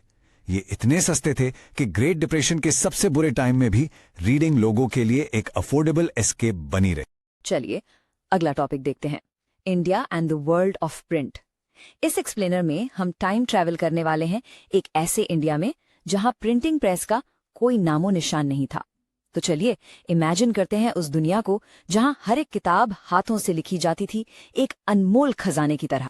तो सवाल ये उठता है कि प्रिंटिंग के बिना इंडिया में नॉलेज यानी ज्ञान कैसे शेयर होता था? यहाँ पर हैंड रिटन मैन्यूस्क्रिप्ट्स की एक बहुत ही पुरानी और रिच ट्रेडिशन थी। ये एक पूरी अलग ही दुनिया थी जो हाथ से लिखे हुए ज्ञान पर चलती थी। अच्छा, तो ये मैन्यूस्क्रिप्ट आखिर होता क्या है? देखिए, ये वर्ड 2 हिस्सों से बना है, मानू जिसका मतलब है हाथ और स्क्रिप्ट यानी लिखा हुआ। तो सीधे शब्दों में कोई भी किताब, डॉक्यूमेंट या संगीत का पीस जो हाथ से लिखा गया हो उसे मैन्यूस्क्रिप्ट कहते हैं। सिंपल। और कमाल की बात यह है कि ये ज्ञान सिर्फ एक लैंग्वेज तक लिमिटेड नहीं था। ये मैन्यूस्क्रिप्ट्स संस्कृत, अरबिक, पर्शियन और इतना ही नहीं, इंडिया की कई अलग अलग लोकल यानी वर्नैक्युलर लैंग्वेजेस में भी लिखी जाती थीं। ये उस दौर के रिच एंड डाइवर्स नॉलेज का सबसे बड़ा सबूत है? तो ठीक है, ये हाथ से लिखी जाती थी, पर कैसे? इन्हें बनाना कोई आम काम नहीं था। चलिए अब देखते हैं कि ये प्रेशियस डॉक्यूमेंट्स आखिर बनते कैसे थे, क्योंकि इन्हें तैयार करना सिर्फ लिखना नहीं बल्कि एक पूरी कला थी। उस वक्त जो सबसे कॉमन मटेरियल्स इस्तेमाल होते थे उनमें से एक था पाम लीव्स यानी ताड़ के पत्ते। इन्हें पहले अच्छे से सुखाया जाता था, ट्रीट किया जाता था और फिर इन पर लिखा जाता था। एक तरह से ये उस जमाने का पेपर था। फिर जैसे जैसे समय बीता और टेक्निक्स थोड़ी बेहतर हुई, हाथ से बना हुआ पेपर भी इस्तेमाल होने लगा। अब पाम लीव्स के मुकाबले इस पर लिखने का एक्सपीरियंस थोड़ा अलग था, लेकिन हाँ, ये भी मैन्यूस्क्रिप्ट्स के लिए एक बहुत इंपॉर्टेंट मीडियम बन गया। और ये मत सोचिए कि इन मैन्यूस्क्रिप्ट्स में सिर्फ लिखे हुए शब्द होते थे, बिल्कुल नहीं। इनके पेजेस को अक्सर खूबसूरत तस्वीरों से सजाया जाता था। इससे हर मैन्यूस्क्रिप्ट अपने आप में एक यूनिक पीस ऑफ आर्ट बन जाती थी। तो इतने नाजुक पेजेस को सदियों तक बचाया कैसे जाता था? इसके दो मेन तरीके थे। या तो उन्हें लकड़ी के कवर्स के बीच में अच्छे से दबाकर रखा जाता था, या फिर सारे पेजेस को एक साथ सिल दिया जाता था ताकि एक प्रॉपर किताब बन सके। लेकिन अब आपके मन में एक सवाल जरूर आ रहा होगा कि अगर मैन्युस्क्रिप्ट्स इतनी अमेजिंग थीं, तो ये हर घर में हर इंसान के पास क्यों नहीं थी? इसके पीछे कुछ बहुत बड़े चैलेंजेस थे। आइए उन्हें समझते हैं। तो आखिर क्या ऐसी प्रॉब्लम्स थीं? 3 सबसे बड़ी दिक्कत थीं। पहली, ये बहुत ज्यादा महंगी थी, सिर्फ अमीर लोग ही इन्हें अफोर्ड कर सकते थे। दूसरी, ये बहुत नाजुक होती थीं। जरा सोचिए, हल्की सी बारिश या कीड़े मकोड़ों से इनका बचना कितना मुश्किल रहा होगा। और तीसरी, हर लिखने वाले का स्टाइल, हैंडराइटिंग सब अलग होता था, इसलिए हर मैन्युस्क्रिप्ट को पढ़ना भी एक अलग ही चैलेंज। तो इन्हीं सब प्रॉब्लम्स की वजह से ये साफ है कि मैन्युस्क्रिप्ट्स आम आदमी की रोजमर्रा की जिंदगी का हिस्सा बिल्कुल नहीं थीं। ये एक लग्जरी आइटम थी जो सिर्फ कुछ गिने चुने लोगों तक ही पहुंच पाती थी। अब यहाँ से कहानी एक बहुत ही इंटरेस्टिंग मोड़ लेती है। इन चैलेंजेस का एजुकेशन सिस्टम पर एक ऐसा असर हुआ जिसके बारे में आपने सोचा भी नहीं होगा। एक ऐसा सिस्टम जहां पढ़ाई बिना पढ़े होती थी। हैरान हुए ना? तो आप ही सोचिए, अगर स्टूडेंट्स के पास किताबें ही नहीं थीं, तो गांव के स्कूल्स में वो आखिर सीखते कैसे थे? क्या तरीका रहा होगा? इसका जवाब सच में हैरान करने वाला है। टीचर्स किताबों से देखकर नहीं, बल्कि अपनी मेमोरी से, अपनी याददाश्त से टेक्स्ट्स के हिस्से डिक्टेट करते थे, और स्टूडेंट्स वो उन्हें सुन सुनकर लिखते थे। इसका मतलब ये हुआ कि बहुत से लोग बिना कोई किताब पढ़े ही लिटरेट हो गए। उन्हें लिखना आ गया, पर पढ़ने के लिए किताबें ही कहाँ थी। और हाँ, ये कोई मनगढ़ंत कहानी नहीं है, ये एक सच्चाई थी। प्री कॉलोनियल बंगाल में, यानी अंग्रेजों के आने से पहले के बंगाल के गांवों के प्राइमरी स्कूल्स में ये एक बिल्कुल कॉमन प्रैक्टिस थी। नॉलेज सुनकर और लिखकर ट्रांसफर होता था, पढ़कर नहीं। तो आइए इस पूरी कहानी को एक बार आसानी से समराइज करते हैं। प्रिंट से पहले मैन्युस्क्रिप्ट्स की ये दुनिया आखिर दिखती कैसी थी और चलती कैसे थी? तो हमने क्या समझा? पहली बात, ये एक बहुत ही स्लो दुनिया थी। नॉलेज को एक जगह से दूसरी जगह फैलने में बहुत वक्त लगता था, क्योंकि हर किताब एक एक पेज करके हाथ से कॉपी होती थी। और दूसरी बात, ये एक एक्सक्लूसिव दुनिया थी। महंगी और नाजुक होने के कारण ज्ञान सिर्फ कुछ खास लोगों तक ही सीमित था। भारत में प्रेस की शुरुआत आखिर हुई कैसे? ये कहानी सिर्फ प्रिंटिंग मशीन्स की नहीं है, बल्कि इसके पीछे हैं आइडियाज, पावर और आजादी की एक जोरदार लड़ाई। तो इंडिया में प्रिंट की एंट्री हुई कैसे? देखिए, आज जब हम प्रेस के बारे में सोचते हैं तो सीधा दिमाग में खबरें, न्यूज़पेपर्स, सोशल मीडिया ये सब आता है, राइट? लेकिन इसकी शुरुआत बिल्कुल अलग थी।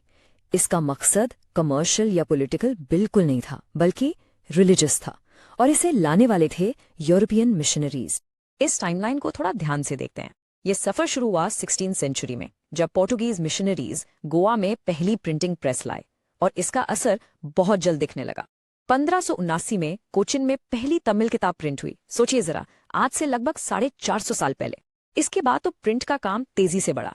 1674 तक कोंकणी और कन्नाडा जैसी लोकल लैंग्वेजेस में 50 से ज्यादा किताबें छप चुकी थी। फिर 18वीं सेंचुरी आते आते डच मिशनरीज ने भी इस काम को आगे बढ़ाया, और 1713 में पहली मलयालम बुक भी प्रिंट हो गई। तो ये मिशनरी प्रेस आखिर थी क्या? बिल्कुल सिंपल शब्दों में, ये यूरोपियन रिलीजियस ग्रुप्स द्वारा लगाई गई प्रिंटिंग प्रेसेस थी। उनका बस एक ही मकसद था, लोकल इंडियन लैंग्वेजेस जैसे कोंकणी, तमिल और मलयालम में रिलीजियस किताबें छापना, ताकि वो अपने धर्म का प्रचार आसानी से कर सकें। तो कई दशकों तक प्रेस का इस्तेमाल सिर्फ और सिर्फ धर्म प्रचार के लिए होता रहा। लेकिन यहाँ एक बहुत बड़ा सवाल खड़ा होता है, इंग्लिश प्रेस कहाँ थी? ईस्ट इंडिया कंपनी उस वक्त इंडिया में एक बहुत बड़ी ताकत बन चुकी थी। फिर उन्होंने खबरों और बिजनेस के लिए प्रेस शुरू करने में इतनी देर क्यों लगा दी? और इसी सवाल का जवाब कहानी में एक नया मोड़ ले आता है। जब कंपनी इस मामले में छुप थी, तब एक अकेले इंग्लिशमैन ने आगे बढ़कर इंडिया में प्रिंट का मतलब हमेशा के लिए बदल डाला। यहां से शुरू हुई इंडिया के पहले इंग्लिश न्यूज़पेपर की कहानी। साल था 1780, और ये शख्स, जिनका नाम था जेम्स ऑगस्टस हिकी, इन्होंने हिस्ट्री बना दी। इन्होंने बंगाल गजेट शुरू किया। ये इंडिया का सबसे पहला इंग्लिश न्यूज़पेपर था। ये एक वीकली पेपर था, और सच कहूं तो इसी ने आगे चलकर इंडियन जर्नलिज्म की नींव रखी। हिकी के न्यूज़पेपर का मोटो ही उसकी असली पहचान था, a commercial paper open to all but influenced by none. इसका साफ साफ मतलब था, हाँ, हम बिजनेस के लिए हैं, सबके लिए खुले हैं, लेकिन हम पर किसी का जोर नहीं चलेगा। ये लाइन हिकी के निडर एटीट्यूड और उनके पेपर की आजाद सोच को साफ दिखाती है। लेकिन ऐसी बेबाक आजादी उस वक्त की सबसे बड़ी पावर ईस्ट इंडिया कंपनी को कैसे पसंद आती? बस यहीं से शुरू हुआ हिकी और गवर्नमेंट के बीच एक आमने सामने की टक्कर। एक तरफ थी आजाद प्रेस की ताकत और दूसरी तरफ कॉलोनियल पावर का गुस्सा। तो आखिर हिक्की अपने पेपर में ऐसा क्या छापते थे जिससे कंपनी इतनी नाराज थी? वेल, एक तो वो कमर्शियल एड्स पब्लिश करते थे, यहां तक कि गुलामों की खरीद फरोख्त के एड्स भी। लेकिन आग तब लगी जब उन्होंने कंपनी के सीनियर ऑफिशियल्स की प्राइवेट लाइफ के बारे में गॉसिप छापना शुरू कर दिया। उनका पेपर ऐसी खबरें दे रहा था जिन पर गवर्नमेंट का कोई कंट्रोल नहीं था। और सबसे ज्यादा गुस्सा किसको आया? उस वक्त के गवर्नर जनरल वॉरेन हेस्टिंग्स को। हिक्की के पेपर ने उन्हें इतना भड़काया कि वो तो बस हिक्की के पीछे हाथ धोकर पड़ गए, क्योंकि असल बात ये थी कि एक आजाद प्रेस उनकी पावर के लिए सीधा खतरा थी। इस स्लाइड पर आप साफ देख सकते हैं कि प्रेस कैसे दो हिस्सों में बट गई थी। एक तरफ थी हिक्की की बंगाल गैजेट, प्राइवेट, आजाद और सरकार की आलोचना करने वाली, और इसके जवाब में गवर्नमेंट ने अपने खुद के न्यूज़पेपर्स को पैसा देना शुरू कर दिया। इनका काम था हिक्की को गलत साबित करना, अपनी इमेज बचाना और बस सरकारी प्रोपोगेंडा फैलाना। हिक्की और गवर्नमेंट के इस टकराव का एक ऐसा नतीजा निकला जिसकी शायद किसी ने कल्पना नहीं की थी। इस पूरे लड़ाई को देखकर हिंदुस्तानी भी इंस्पायर हुए। उन्हें समझ आया कि प्रेस एक हथियार हो सकता है, और यहीं से शुरुआत हुई एक नेटिव प्रेस की, यानी हिंदुस्तानियों के अपने अखबारों की। और यहाँ आता है एक हिस्टोरिकल मोमेंट। पहला एक हिंदुस्तानी द्वारा पब्लिश किया गया पहला न्यूज़पेपर। ये अपने आप में एक बहुत बड़ी बात थी। इंटरेस्टिंग बात यह है कि इस न्यूज़पेपर का नाम भी बंगाल गजेट ही था, लेकिन इस बार मालिक एक हिंदुस्तानी थे, गंगाधर भट्टाचार्य। ये एक ऐतिहासिक पल था, क्योंकि ये इंडिया का पहला अखबार था जिसे एक हिंदुस्तानी ने शुरू किया और चलाया। तो हिंदी की अहमियत क्या थी? पहली बात, ये इंडियन ओन प्रेस की शुरुआत थी, लेकिन इससे भी बड़ी बात थी इसके पीछे की सोच। इसके पब्लिशर गंगाधर भट्टाचार्य महान समाज सुधारक राजा राम मोहन रॉय के बहुत करीबी थे। ये कनेक्शन बहुत इंपॉर्टेंट है, क्योंकि इसके बाद ही प्रेस सिर्फ खबर देने का जरिया नहीं रहा, बल्कि समाज बदलने और आजादी की लड़ाई का एक इम्पॉर्टेंट टूल बन। चलिए चेक करते हैं अगला topic, religious reform and public debates. तो इस टॉपिक में हम एक सफर पर चलेंगे, ये समझने के लिए कि कैसे एक टेक्नोलॉजी ने पूरे इंडिया को बदल दिया। हम शुरू करेंगे द एज ऑफ डिबेट से, जब नए नए आइडियाज आने लगे थे। फिर हम देखेंगे कि कैसे प्रिंटिंग प्रेस ने इन बातों को आम लोगों तक पहुंचाया, स्पेशली बंगाल के मीडिया वॉर में। उसके बाद हम उलामा के रिस्पॉन्स, आम जनता तक पहुंचते धर्म ग्रंथों और आखिर में प्रिंट के उस लास्टिंग इम्पैक्ट को समझेंगे जिसने आधुनिक भारत की नींव रखी। तो लेट्स डाइव राइट इन। आप इमेजिन कीजिए 19th सेंचुरी का इंडिया, एक ऐसा टाइम जब हर तरफ बस बहस और चर्चा हो रही थी। अंग्रेजी हुकूमत के टाइम में सोसाइटी के अंदर ही पुरानी सोच और नए रेडिकल आइडियाज के बीच एक जबरदस्त कशमकश चल रही थी। और ये कोई ऐसी वैसी डिबेट्स नहीं थी, समाज के कोर इश्यूज पर आग लगी हुई थी। सती प्रथा सही या गलत? क्या सिर्फ एक ही भगवान है? ब्राह्मण पंडितों की अथॉरिटी कितनी जायज है? और मूर्ति पूजा, उसका असली मतलब क्या है? ये ऐसे सवाल थे जिन पर लोग खुलकर आमने सामने आ रहे थे और हर किसी का अपना एक स्ट्रांग ओपिनियन था। तो सवाल ये है कि ये जो छोटी मोटी बहस थी, ये अचानक इतनी बड़ी कैसे बन गई? इसका जवाब एक सिंपल सी टेक्नोलॉजी में है, द प्रिंटिंग प्रेस। ये एक रियल गेम चेंजर था। इसने घरों के अंदर होने वाली बातों को सीधा पब्लिक के बीच ला दिया। लेकिन एक मिनट, प्रिंट का काम सिर्फ आइडियाज को कॉपी पेस्ट करके फैलाना नहीं था। नहीं, इसने कुछ बहुत बड़ा किया। इसने पब्लिक डिबेट का जो पूरा कॉन्सेप्ट है ना, उसको ही जड़ से बदल दिया। पहली बार इंडिया में एक पब्लिक ओपिनियन का आइडिया पैदा हुआ, यानी जनता की आवाज, जनता की सोच। तो ये हुआ कैसे? प्रोसेस बड़ा सिंपल था, पर इसका इम्पैक्ट जबरदस्त। स्टेप 1, सारे आइडियाज आम लोगों की भाषा में छपने लगे। हिंदी, बंगाली, उर्दू, अब सब कुछ इंग्लिश या संस्कृत में नहीं था। स्टेप 2, इसका मतलब ज्यादा से ज्यादा लोग अब इन बातों को पढ़ सकते थे, सुन सकते थे और उन पर अपनी राय दे सकते थे। और स्टेप 3, जो सबसे इंपॉर्टेंट है, इन्हीं पब्लिक डिस्कशन से बिल्कुल नए नए आइडियाज निकल कर आए।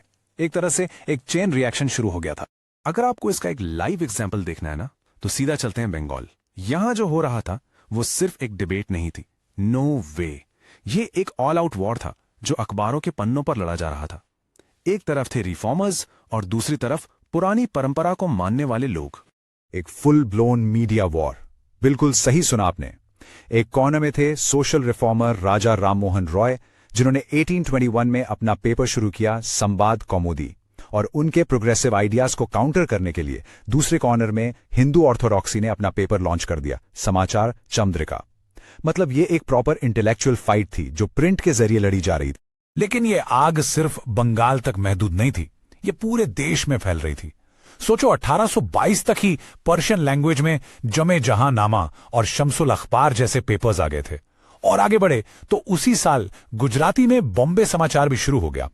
धीरे धीरे प्रिंट मीडिया पूरे इंडिया में अपनी जगह बना रहा। तो अब सीन शिफ्ट करते हैं। जहां बंगाल में ये सब चल रहा था, वहीं नॉर्थ इंडिया में एक बिल्कुल अलग स्टोरी डेवलप हो रही थी। यहां के मुस्लिम स्कॉलर्स, जिन्हें हम उलेमा कहते हैं, अंग्रेजी शासन को लेकर काफी वरीड थे और उन्होंने भी प्रिंट को ही अपना सबसे बड़ा हथियार बनाया। लेकिन उनका मकसद अलग था, वो अपने फेथ को, अपने धर्म को बचाना चाहते थे। अब आगे बढ़ने से पहले दो वर्ड्स को क्लियर कर लेते हैं। पहला है उलमा। ये कौन है? ये इस्लाम और शरिया यानी इस्लामिक लॉ के लर्न्ड स्कॉलर्स होते हैं, एक्सपर्ट्स। और दूसरा है फतवा। फतवा बेसिकली एक लीगल रूलिंग है, एक तरह का डायरेक्शन जो ये स्कॉलर्स जारी करते हैं ताकि कम्युनिटी को इस्लामिक लॉ पर क्लियर गाइडेंस मिल सके। तो उलमा को डर किस बात का था? उन्हें दो बड़े डर थे। पहला कि ब्रिटिश गवर्नमेंट उनके पर्सनल लॉस को बदल देगी, और दूसरा कि लोगों को क्रिश्चियनिटी में कन्वर्ट करने के लिए इनकरेज किया जाएगा। तो उन्होंने क्या किया? उन्होंने सस्ते लिथोग्राफिक प्रेसेस का यूज किया। ये एक ब्रिलियंट मूव था क्योंकि इससे प्रिंटिंग चीप और फास्ट हो गई, और इन प्रेसेस पर उन्होंने होली स्क्रिप्चर्स के पर्शियन और उर्दू ट्रांसलेशंस प्रिंट करना शुरू कर दिया ताकि सही जानकारी हर आम इंसान तक पहुंचे। और आप इसका स्केल सुनेंगे ना तो यकीन नहीं करेंगे। देवबंद सेमिनरी जो 1867 में फाउंड हुई थी, उसने लिटरली हजारों फतवे पब्लिश किए हैं, हजारों। ये फतवे लोगों को उनकी डेली लाइफ के बारे में गाइड करते थे, छोटी से छोटी बात से लेकर बड़ी से बड़ी बात तक। ये एक तरह से मास स्केल पर रिलीजियस गाइडेंस थी जो प्रिंटिंग प्रेस की वजह से पॉसिबल। ओके, सो प्रिंट का यूज डिबेट्स के लिए हो रहा था, फतवों के लिए हो रहा था, लेकिन एक और बहुत इंपॉर्टेंट चीज हो रही थी। पहली बार हिस्ट्री में, पहली बार हिंदू धर्म ग्रंथ भी आम लोगों तक पहुंच रहे थे, और वो भी उनकी अपनी लोकल लैंग्वेज में। चलिए इसकी टाइमलाइन देखते हैं। इसकी शुरुआत हुई 1810 में, जब तुलसीदास की रामचरितमानस का फर्स्ट प्रिंटेड एडिशन कैलकाटा में पब्लिश हुआ। फिर मिड 1800s तक नॉर्थ इंडिया के मार्केट्स सस्ते रिलीजियस टेक्स्ट से भर गए थैंक्स टू लिथोग्राफी, और 1880s तक तो सीन ही बदल गया। लखनऊ का नवाल किशोर प्रेस और बॉम्बे का श्री वेंकटेश्वर प्रेस जैसे बड़े प्लेयर्स मार्केट में आ गए, और वो मैस प्रोडक्शन कर रहे थे रिलीजियस टेक्स्ट। अब जरा इसके इम्पैक्ट के बारे में सोचिए। इसका मतलब क्या था आम आदमी के लिए? पहली बार आपका धर्म, आपकी फेथ एक ऐसी चीज बन गई जिसे आप अपनी पॉकेट में रख सकते थे। इन छोटी सस्ती किताबों को आप कहीं भी कभी भी पढ़ सकते थे, और जो लोग पढ़े लिखे नहीं थे उनके लिए भी सोल्यूशन था। कोई एक पढ़ता था और बाकी सब सुनते थे। इसने रिलीजन को सबके लिए, ट्रूली सबके लिए एक्सेसिबल बना दिया। तो लेट्स रैप दिस अप। इस पूरे प्रिंट रेवोल्यूशन का आखिर में लॉन्ग टर्म इम्पैक्ट क्या हुआ? इसने सिर्फ डिबेट्स और झगड़े नहीं करवाए, इससे कहीं ज्यादा इसने एक कनेक्टेड, एक मॉडर्न इंडिया की फाउंडेशन रखी। सो प्रिंट की असली लेगेसी क्या है? हाँ, इसने डिबेट्स को तो भड़काया ही, अलग अलग कम्युनिटीज के अंदर भी और उनके बीच में भी, लेकिन इसने लोगों को जोड़ा भी। एक शहर में क्या हो रहा है उसकी खबर दूसरे शहर तक पहुंचने लगी थैंक्स टू न्यूज़पेपर्स। और जब लोगों को पता चला कि उनके इश्यूज, उनकी परेशानियां कॉमन है, तो वहां से एक पैन इंडियन आइडेंटिटी ने जन्म लेना शुरू किया, एक ऐसी पहचान जो पूरे भारत की थी। अब देखो, जब हम प्रिंटिंग की बात करते हैं ना, तो ये सिर्फ किताबें छापने की टेक्नोलॉजी नहीं थी, ये तो एक पूरा मीडिया रेवोल्यूशन था। समझ लो 19th सेंचुरी का इंटरनेट। इस एक चीज ने सब कुछ बदल दिया, लोगों की सोचने का तरीका, उनके पढ़ने का अंदाज, और यहाँ तक कि अपने हक के लिए लड़ने का तरीका। तो चलिए इस सफर के पहले पड़ाव पर चलते हैं। Part 1, a new world of reading. यहाँ हम एक्सप्लोर करेंगे कि कैसे प्रिंटिंग ने लोगों के अंदर ऐसी कहानियों की भूख जगा दी जो उनकी अपनी लाइफ से जुड़ी हुई थीं। सोचो, इससे पहले लोग क्या पढ़ते थे? ज्यादातर धार्मिक ग्रंथ या फिर महाकाव्य। लेकिन प्रिंटिंग आने के बाद जब ज्यादा से ज्यादा लोग पढ़ने लगे तो उन्हें कुछ नया चाहिए था। वो ऐसी कहानियां चाहते थे जिसमें उन्हें अपना चेहरा दिखे, अपनी लाइफ, अपने रिश्ते, अपने सपने और दुख, सब कुछ। रीडिंग अब कोई पब्लिक इवेंट नहीं बल्कि एक बहुत ही प्राइवेट और पर्सनल एक्सपीरियंस बन गया था। और इस नई डिमांड को पूरा करने के लिए मार्केट में एक सुपर हिट चीज आई, द नॉवेल। ये यूरोप से आया एक नया लिटरेरी फॉर्म था और आते ही छा गया। क्यों? क्योंकि नॉवेल आपको एक कैरेक्टर की दुनिया में ले जाता था।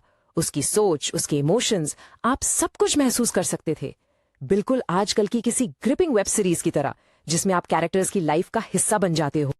लेकिन बात सिर्फ नॉवेल्स तक ही नहीं रुकी, एक पूरी क्रिएटिव वेव आ गई थी। लिरिक्स यानी गीत लिखे जाने लगे, छोटी छोटी कहानियां मतलब शॉर्ट स्टोरीज पॉपुलर हो गईं और लोग सोशल और पॉलिटिकल मैटर्स पर एसेज लिखने लगे।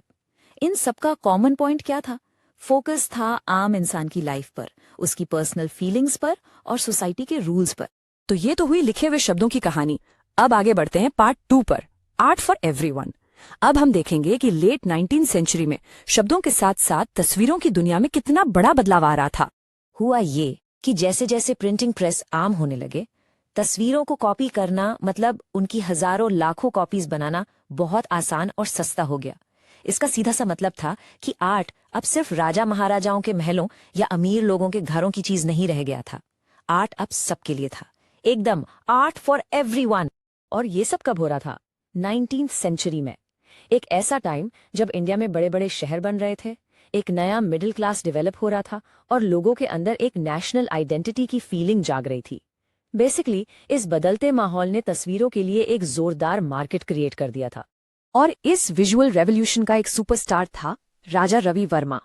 वो एक ब्रिलियंट पेंटर थे जिन्होंने ऐसी इमेजेस बनाई जो आम लोगों तक पहुंचने के लिए ही डिजाइन की गई थीं। उन्होंने पुराने ग्रंथों के देवी देवताओं और हीरोज को एक नए एकदम रियलिस्टिक स्टाइल में पेंट किया, जिससे लोग उनसे फौरन कनेक्ट कर पाते थे। तो ये आर्ट महलों से निकलकर आम आदमी के घर तक पहुंचा कैसे? प्रोसेस बहुत सिंपल था। स्टेप 1, राजा रवि वर्मा जैसे पेंटर ने एक मास्टर पेंटिंग बनाई। स्टेप 2, कारीगरों ने उस इमेज को लकड़ी के ब्लॉक पर खोदा। स्टेप 3, फिर प्रिंटिंग प्रेस ने उस ब्लॉक से हजारों सस्ती कलरफुल कॉपीज छाप दी। और फाइनल स्टेप, ये प्रिंट्स और कैलेंडर्स सीधे बाजार में बिकने लगे, जहां से कोई भी उन्हें खरीद सकता था। और इसका असर, इसका इम्पैक्ट इतना गहरा हुआ जितना किसी ने सोचा भी नहीं था। ये सस्ते प्रिंट्स घरों और दुकानों की दीवारों की शान बन गए। गरीब से गरीब आदमी भी इन्हें खरीदकर अपने घर में एक छोटा सा पूजा स्थान बना सकता था। और देखते ही देखते इन तस्वीरों ने लोगों की मॉडर्निटी, धर्म, ट्रेडिशन और पॉलिटिक्स के बारे में विचारों को शेप करना शुरू कर दिया। चलिए अब इस कहानी के सबसे इंटरेस्टिंग हिस्से पर चलते हैं, part 3, the power of pen and ink. क्योंकि तस्वीरें अब सिर्फ सजावट या पूजा के लिए नहीं थीं, अब वो सोशल कमेंट्री और क्रिटिसिज्म का एक बहुत पावरफुल हथियार, एक वेपन बनने वाली थी। 1870 आते आते जर्नल्स और न्यूज़पेपर्स में कैरिकेचर्स और कार्टून्स छपने लगे। इनका मकसद एकदम साफ था, सोशल और पॉलिटिकल इश्यूज पर तीखी टिप्पणी करना, एक शार्प कमेंट करना। और इन कार्टून्स ने आग लगा दी। ये पब्लिक ओपिनियन को शेप करने का एक जोरदार टूल बन गए। जैसा कि आप देख सकते हैं, ये कार्टून्स आईने की तरह काम कर रहे थे। कुछ कार्टून्स पढ़े लिखे इंडियंस का मजाक उड़ाते थे कि वो कैसे वेस्टर्न कल्चर को ब्लाइंडली कॉपी कर रहे हैं, तो वहीं दूसरी तरफ कुछ कार्टून समाज में आ रहे इन बदलावों से पैदा होने वाले डर को दिखाते थे। So the most crucial point is this, ये कार्टून सिर्फ मजाक या सोशल कमेंट्री नहीं थे, ये पॉलिटिकल विचारों के लिए एक जंग का मैदान, एक बैटल ग्राउंड बन गए। और उस वक्त का सबसे बड़ा पॉलिटिकल मुद्दा, सबसे बड़ी जंग किसके खिलाफ थी? कॉलोनियलिज्म के खिलाफ। और इस स्लाइड में आप उस जंग के दोनों साइड्स को देख सकते हैं।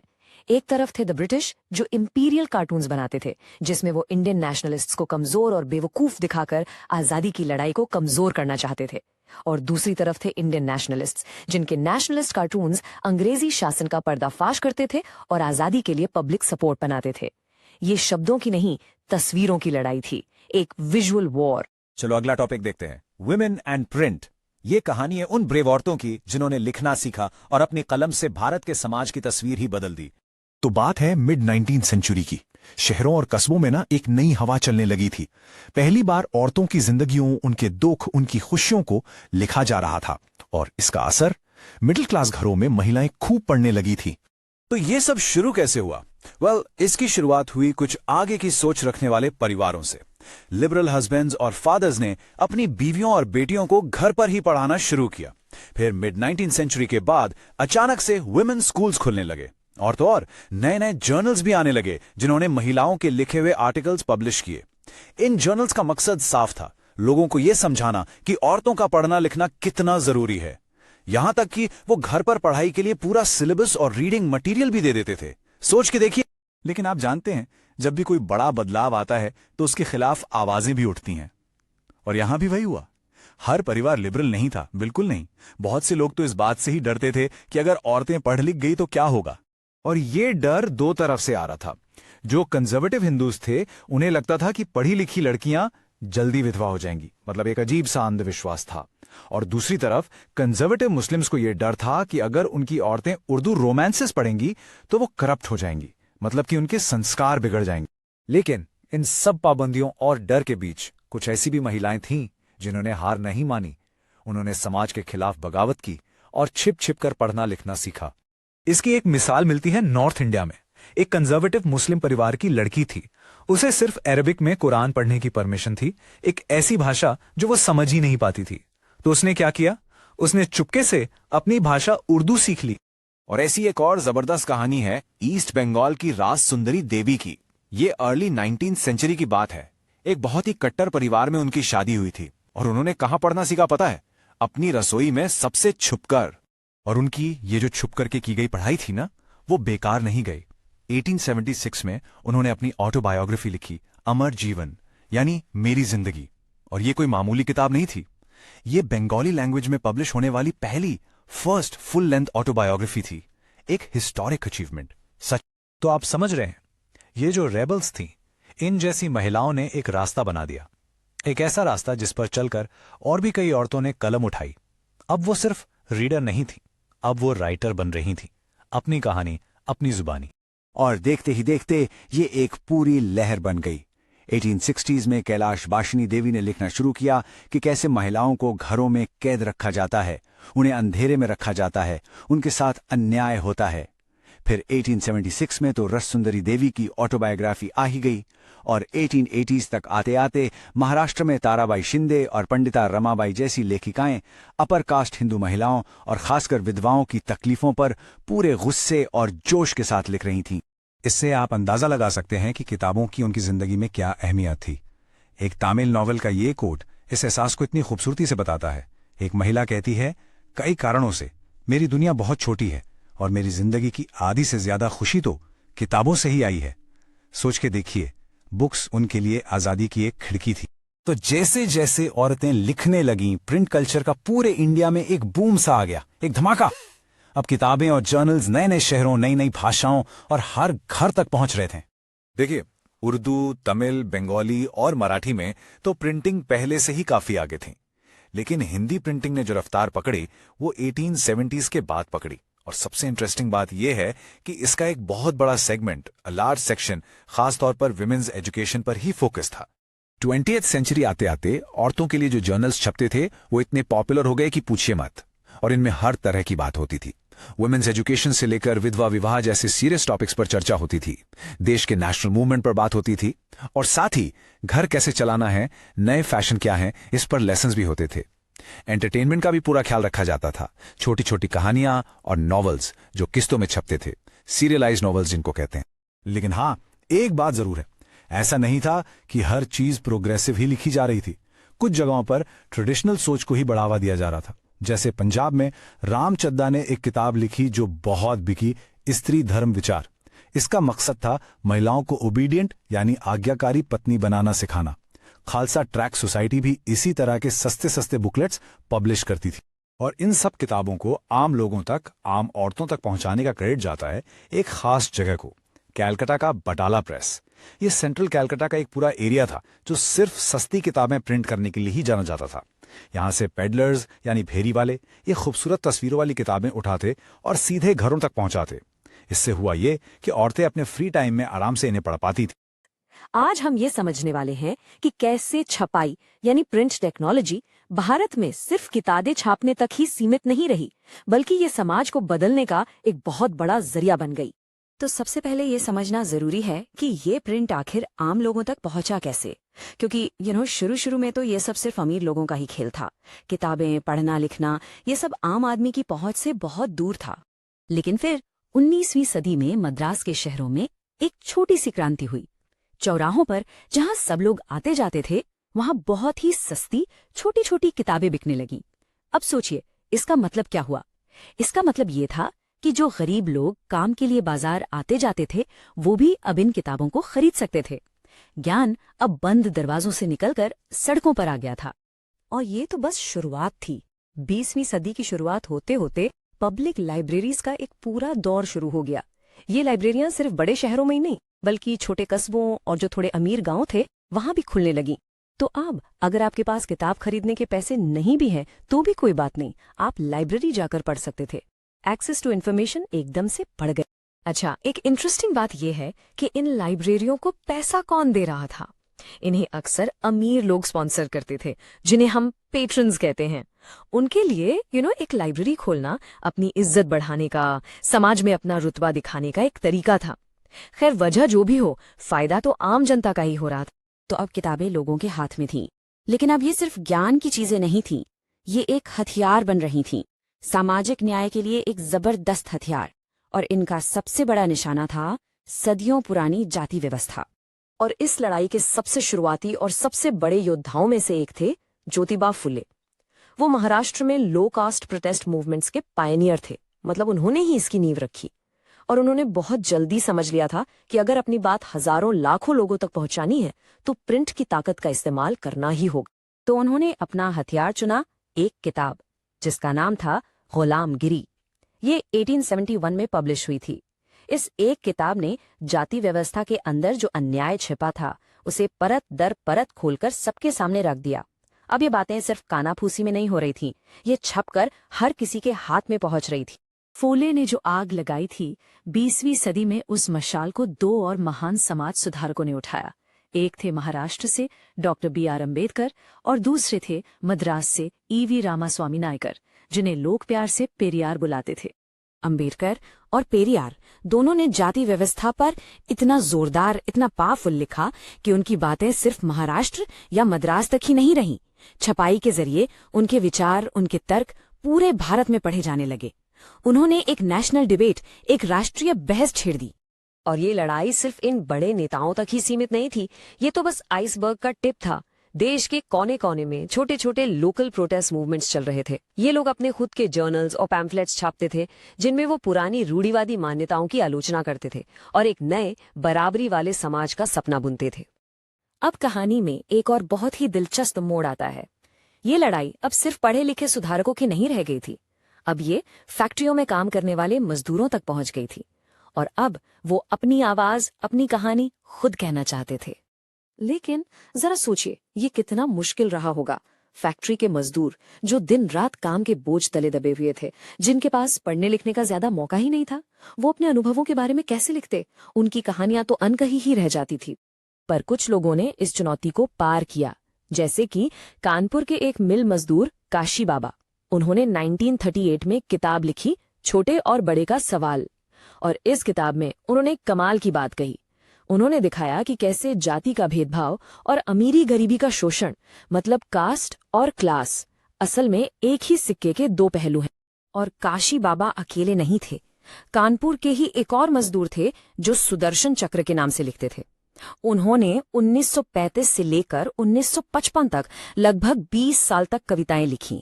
सोचिए, दिन भर मिल की मशीनों के बीच मेहनत करने के बाद वो रात को बैठकर अपनी भावनाएं कागज पर उतारते थे। बाद में उनकी कविताओं का एक कलेक्शन छपा, जिसका नाम था सच्ची कविताएं। ये नाम ही अपने आप में कितना पावरफुल है ना? ये किसी राजा रानी की झूठी कहानियां नहीं थीं, ये एक मजदूर के जीवन की, उसके संघर्ष की सच्ची असली कविताएं थीं। तो अब आप देख सकते हैं कि कैसे एक पूरा मूवमेंट, एक पूरी लहर चल रही थी। 1930s के दशक में बॉम्बे और बैंगलोर के मिल मजदूरों ने खुद को पढ़ाने के लिए अपनी लाइब्रेरियां बनानी शुरू की। फिर 1938 में काशी बाबा की किताब आई और सुदर्शन चक्र जैसे लेखक भी सामने आ रहे थे। ये एक साइलेंट रेवोल्यूशन था जो फैक्ट्रियों से शुरू हो रहा था। और इन मजदूरों की कोशिशों में समाज सुधारकों ने भी उनका पूरा साथ दिया। उन्होंने इन लाइब्रेरियों को स्पॉन्सर किया ताकि मजदूरों में साक्षरता यानी लिटरेसी बढ़े। और हाँ, कभी कभी इसका मकसद लोगों में राष्ट्रवाद की भावना जगाना भी होता था। तो इस पूरी कहानी से हमें क्या पता चलता है? हमें पता चलती है the power of a page, एक पन्ने की ताकत, कि कैसे इस छपे हुए शब्दों ने भारत में इंसाफ की लड़ाई का पूरा नक्शा ही बदल कर रख दिया। तो चलिए इस पूरे एक्सप्लेनर की 3 सबसे जरूरी बातें दोहरा लेते हैं। पहली, प्रिंट ने ज्ञान को गरीब से गरीब इंसान की पहुंच में ला दिया। दूसरी, ये सामाजिक अन्याय के खिलाफ लड़ने का एक बहुत ताकतवर हथियार बना। और तीसरी, इसने मजदूरों को वो शक्ति दी कि वो खुद पढ़ें, खुद सीखें और अपनी कहानियां अपनी जुबान में पूरी दुनिया को सुनाएं। चलो अगला टॉपिक देखते हैं, the pen versus the empire, India's fight for a free press. Okay, तो चलिए इस ऐतिहासिक लड़ाई को समझते हैं, प्रेस की आज़ादी की लड़ाई। हम ये देखने वाले हैं कि ब्रिटिश सरकार ने कैसे हिंदुस्तानी आवाज़ों को दबाने की कोशिश की और इसके जवाब में हमारे देशभक्तों ने अपनी कलम की ताकत से उनका मुकाबला कैसे किया। अब यहाँ एक बहुत ही इंटरेस्टिंग बात है। आपको क्या लगता है ईस्ट इंडिया कंपनी ने सबसे पहले किसे सेंसर करना शुरू किया होगा? इंडियंस को? नहीं, 1798 से पहले उनके निशाने पर इंडियंस बिल्कुल नहीं थे। बिलीव इट और नॉट, कंपनी उन अंग्रेजों के पीछे पड़ी थी जो इंडिया में रहते हुए कंपनी के ही भ्रष्टाचार और गलत कामों को एक्सपोज कर रहे थे। सवाल उठता है क्यों? वेल, इसका सिंपल सा कारण था डर। कंपनी को डर था कि अगर ये खबरें इंग्लैंड पहुंच गईं तो इंडिया में उनकी जो इतनी वैल्यूएबल ट्रेड मोनोपोली थी वो खतरे में आ जाएगी। तो इसका मतलब क्या हुआ? मतलब ये कि प्रेस की आजादी की पहली लड़ाई वो एक तरह से एक इंटरनल फाइट थी। तो चलिए अब आगे बढ़ते हैं 1820s के दौर में। जब टेंशन्स बढ़ने लगे तो सरकार को लगा कि अब प्रेस को कंट्रोल करने के लिए ऑफिशियल रूल्स, कानून बनाने की जरूरत है। और यहीं से वो पेंडुलम वाला आइडिया आता है। देखिए कैसे। पहले 1820s में कलकत्ता सुप्रीम कोर्ट ने प्रेस पर कंट्रोल एकदम टाइट कर दिया, लेकिन फिर जब एडिटर्स ने प्रेशर डाला तो 1835 में एक काफी लिबरल ऑफिसर थे, थॉमस मैकॉले, उन्होंने पुरानी फ्रीडम्स को वापस रिस्टोर कर दिया। तो थोड़े टाइम के लिए प्रेस को थोड़ी राहत मिली। पर जैसा कि अक्सर होता है, ये आजादी ज्यादा दिन नहीं टिकी। ये तूफान से पहले की शांति थी, क्योंकि फिर आया 1857 का विद्रोह। इसने सब कुछ बदल डाला। ब्रिटिश सरकार का नेटिव यानी देसी प्रेस की तरफ जो रवैया था वो एकदम बिल्कुल ही सख्त हो गया। और जैसे जैसे वर्नाक्युलर यानी हमारी स्थानीय भाषाओं के अखबार ज्यादा राष्ट्रवादी, ज्यादा नेशनलिस्ट होते गए, सरकार ने इसका जवाब दिया इंडियन हिस्ट्री के सबसे आक्रामक, सबसे रिप्रेसिव मीडिया लॉज में से एक के साथ, the vernacular press act of 1878। इसे द गैगिंग एक्ट भी कहा जाता था, यानी मुंह बंद करने वाला कानून। तो ये एक्ट था क्या? सीधे शब्दों में ये कानून बनाया ही इसलिए गया था ताकि हिंदुस्तानी आवाजों को खामोश किया जा सके। इसने सरकार को इंडियन लैंग्वेजेस में पब्लिश होने वाले अखबारों में लिखी हुई किसी भी चीज को सेंसर करने की पूरी पावर दे दी। बस उन्हें कहना था कि ये एंटी गवर्नमेंट है। और इसको लागू करने का तरीका देखिए कितना ब्रूटल था। पहले स्टेप में एक ऑफिशियल वार्निंग दी जाती थी, लेकिन अगर उस वार्निंग को इग्नोर किया गया तो अगला स्टेप, सरकार सीधा आकर पूरी की पूरी प्रिंटिंग प्रेस और सारी मशीनरी जब्त कर सकती थी। जरा सोचिए, ये तो सीधे सीधे जर्नलिस्ट और पब्लिशर्स की रोजी रोटी पर हमला था। तो क्या इन सब रिप्रेसिव मेजर्स से कोई फायदा हुआ? क्या सरकार अपने मकसद में कामयाब हुई? बिल्कुल भी नहीं। एक्चुअली इसका उल्टा असर हुआ। इन चीजों ने विरोध की आग को और भड़का दिया। पूरे देश में नेशनलिस्ट अखबारों की संख्या और भी तेजी से बढ़ने लगी। इसका एक सबसे बेहतरीन एग्जाम्पल है बाल गंगाधर तिलक। हुआ ये कि 1907 में जब कुछ पंजाबी क्रांतिकारियों को देश से निकाल दिया गया तो तिलक जी ने अपने पावरफुल न्यूज़पेपर केसरी में उनके समर्थन में उनसे सहानुभूति रखते हुए लिखा। और यहाँ पर आपको वो साइकिल बिल्कुल साफ दिखेगा। देखिए, तिलक ने लिखा तो उन्हें 1908 में जेल हो गई, और जब उन्हें जेल हुई तो क्या हुआ? पूरे देश में बड़े पैमाने पर प्रोटेस्ट शुरू हो गए। तो रिप्रेशन और रेजिस्टेंस का एक साइकिल बन गया। जितना दबाया जा रहा था, विरोध उतना ही बढ़ रहा था। इतना ही नहीं, सरकार को अपने प्रो गवर्नमेंट यानी अपनी तरफदारी करने वाले अखबारों के लिए एडिटर्स तक नहीं मिल रहे थे। एक बड़ा फेमस किस्सा है, जब स्टेट्समैन के एडिटर सैंडर्स को अप्रोच किया गया तो उन्होंने साफ साफ पूछ लिया, अच्छा, अपनी आजादी खोने के लिए मुझे कितना पैसा दोगे?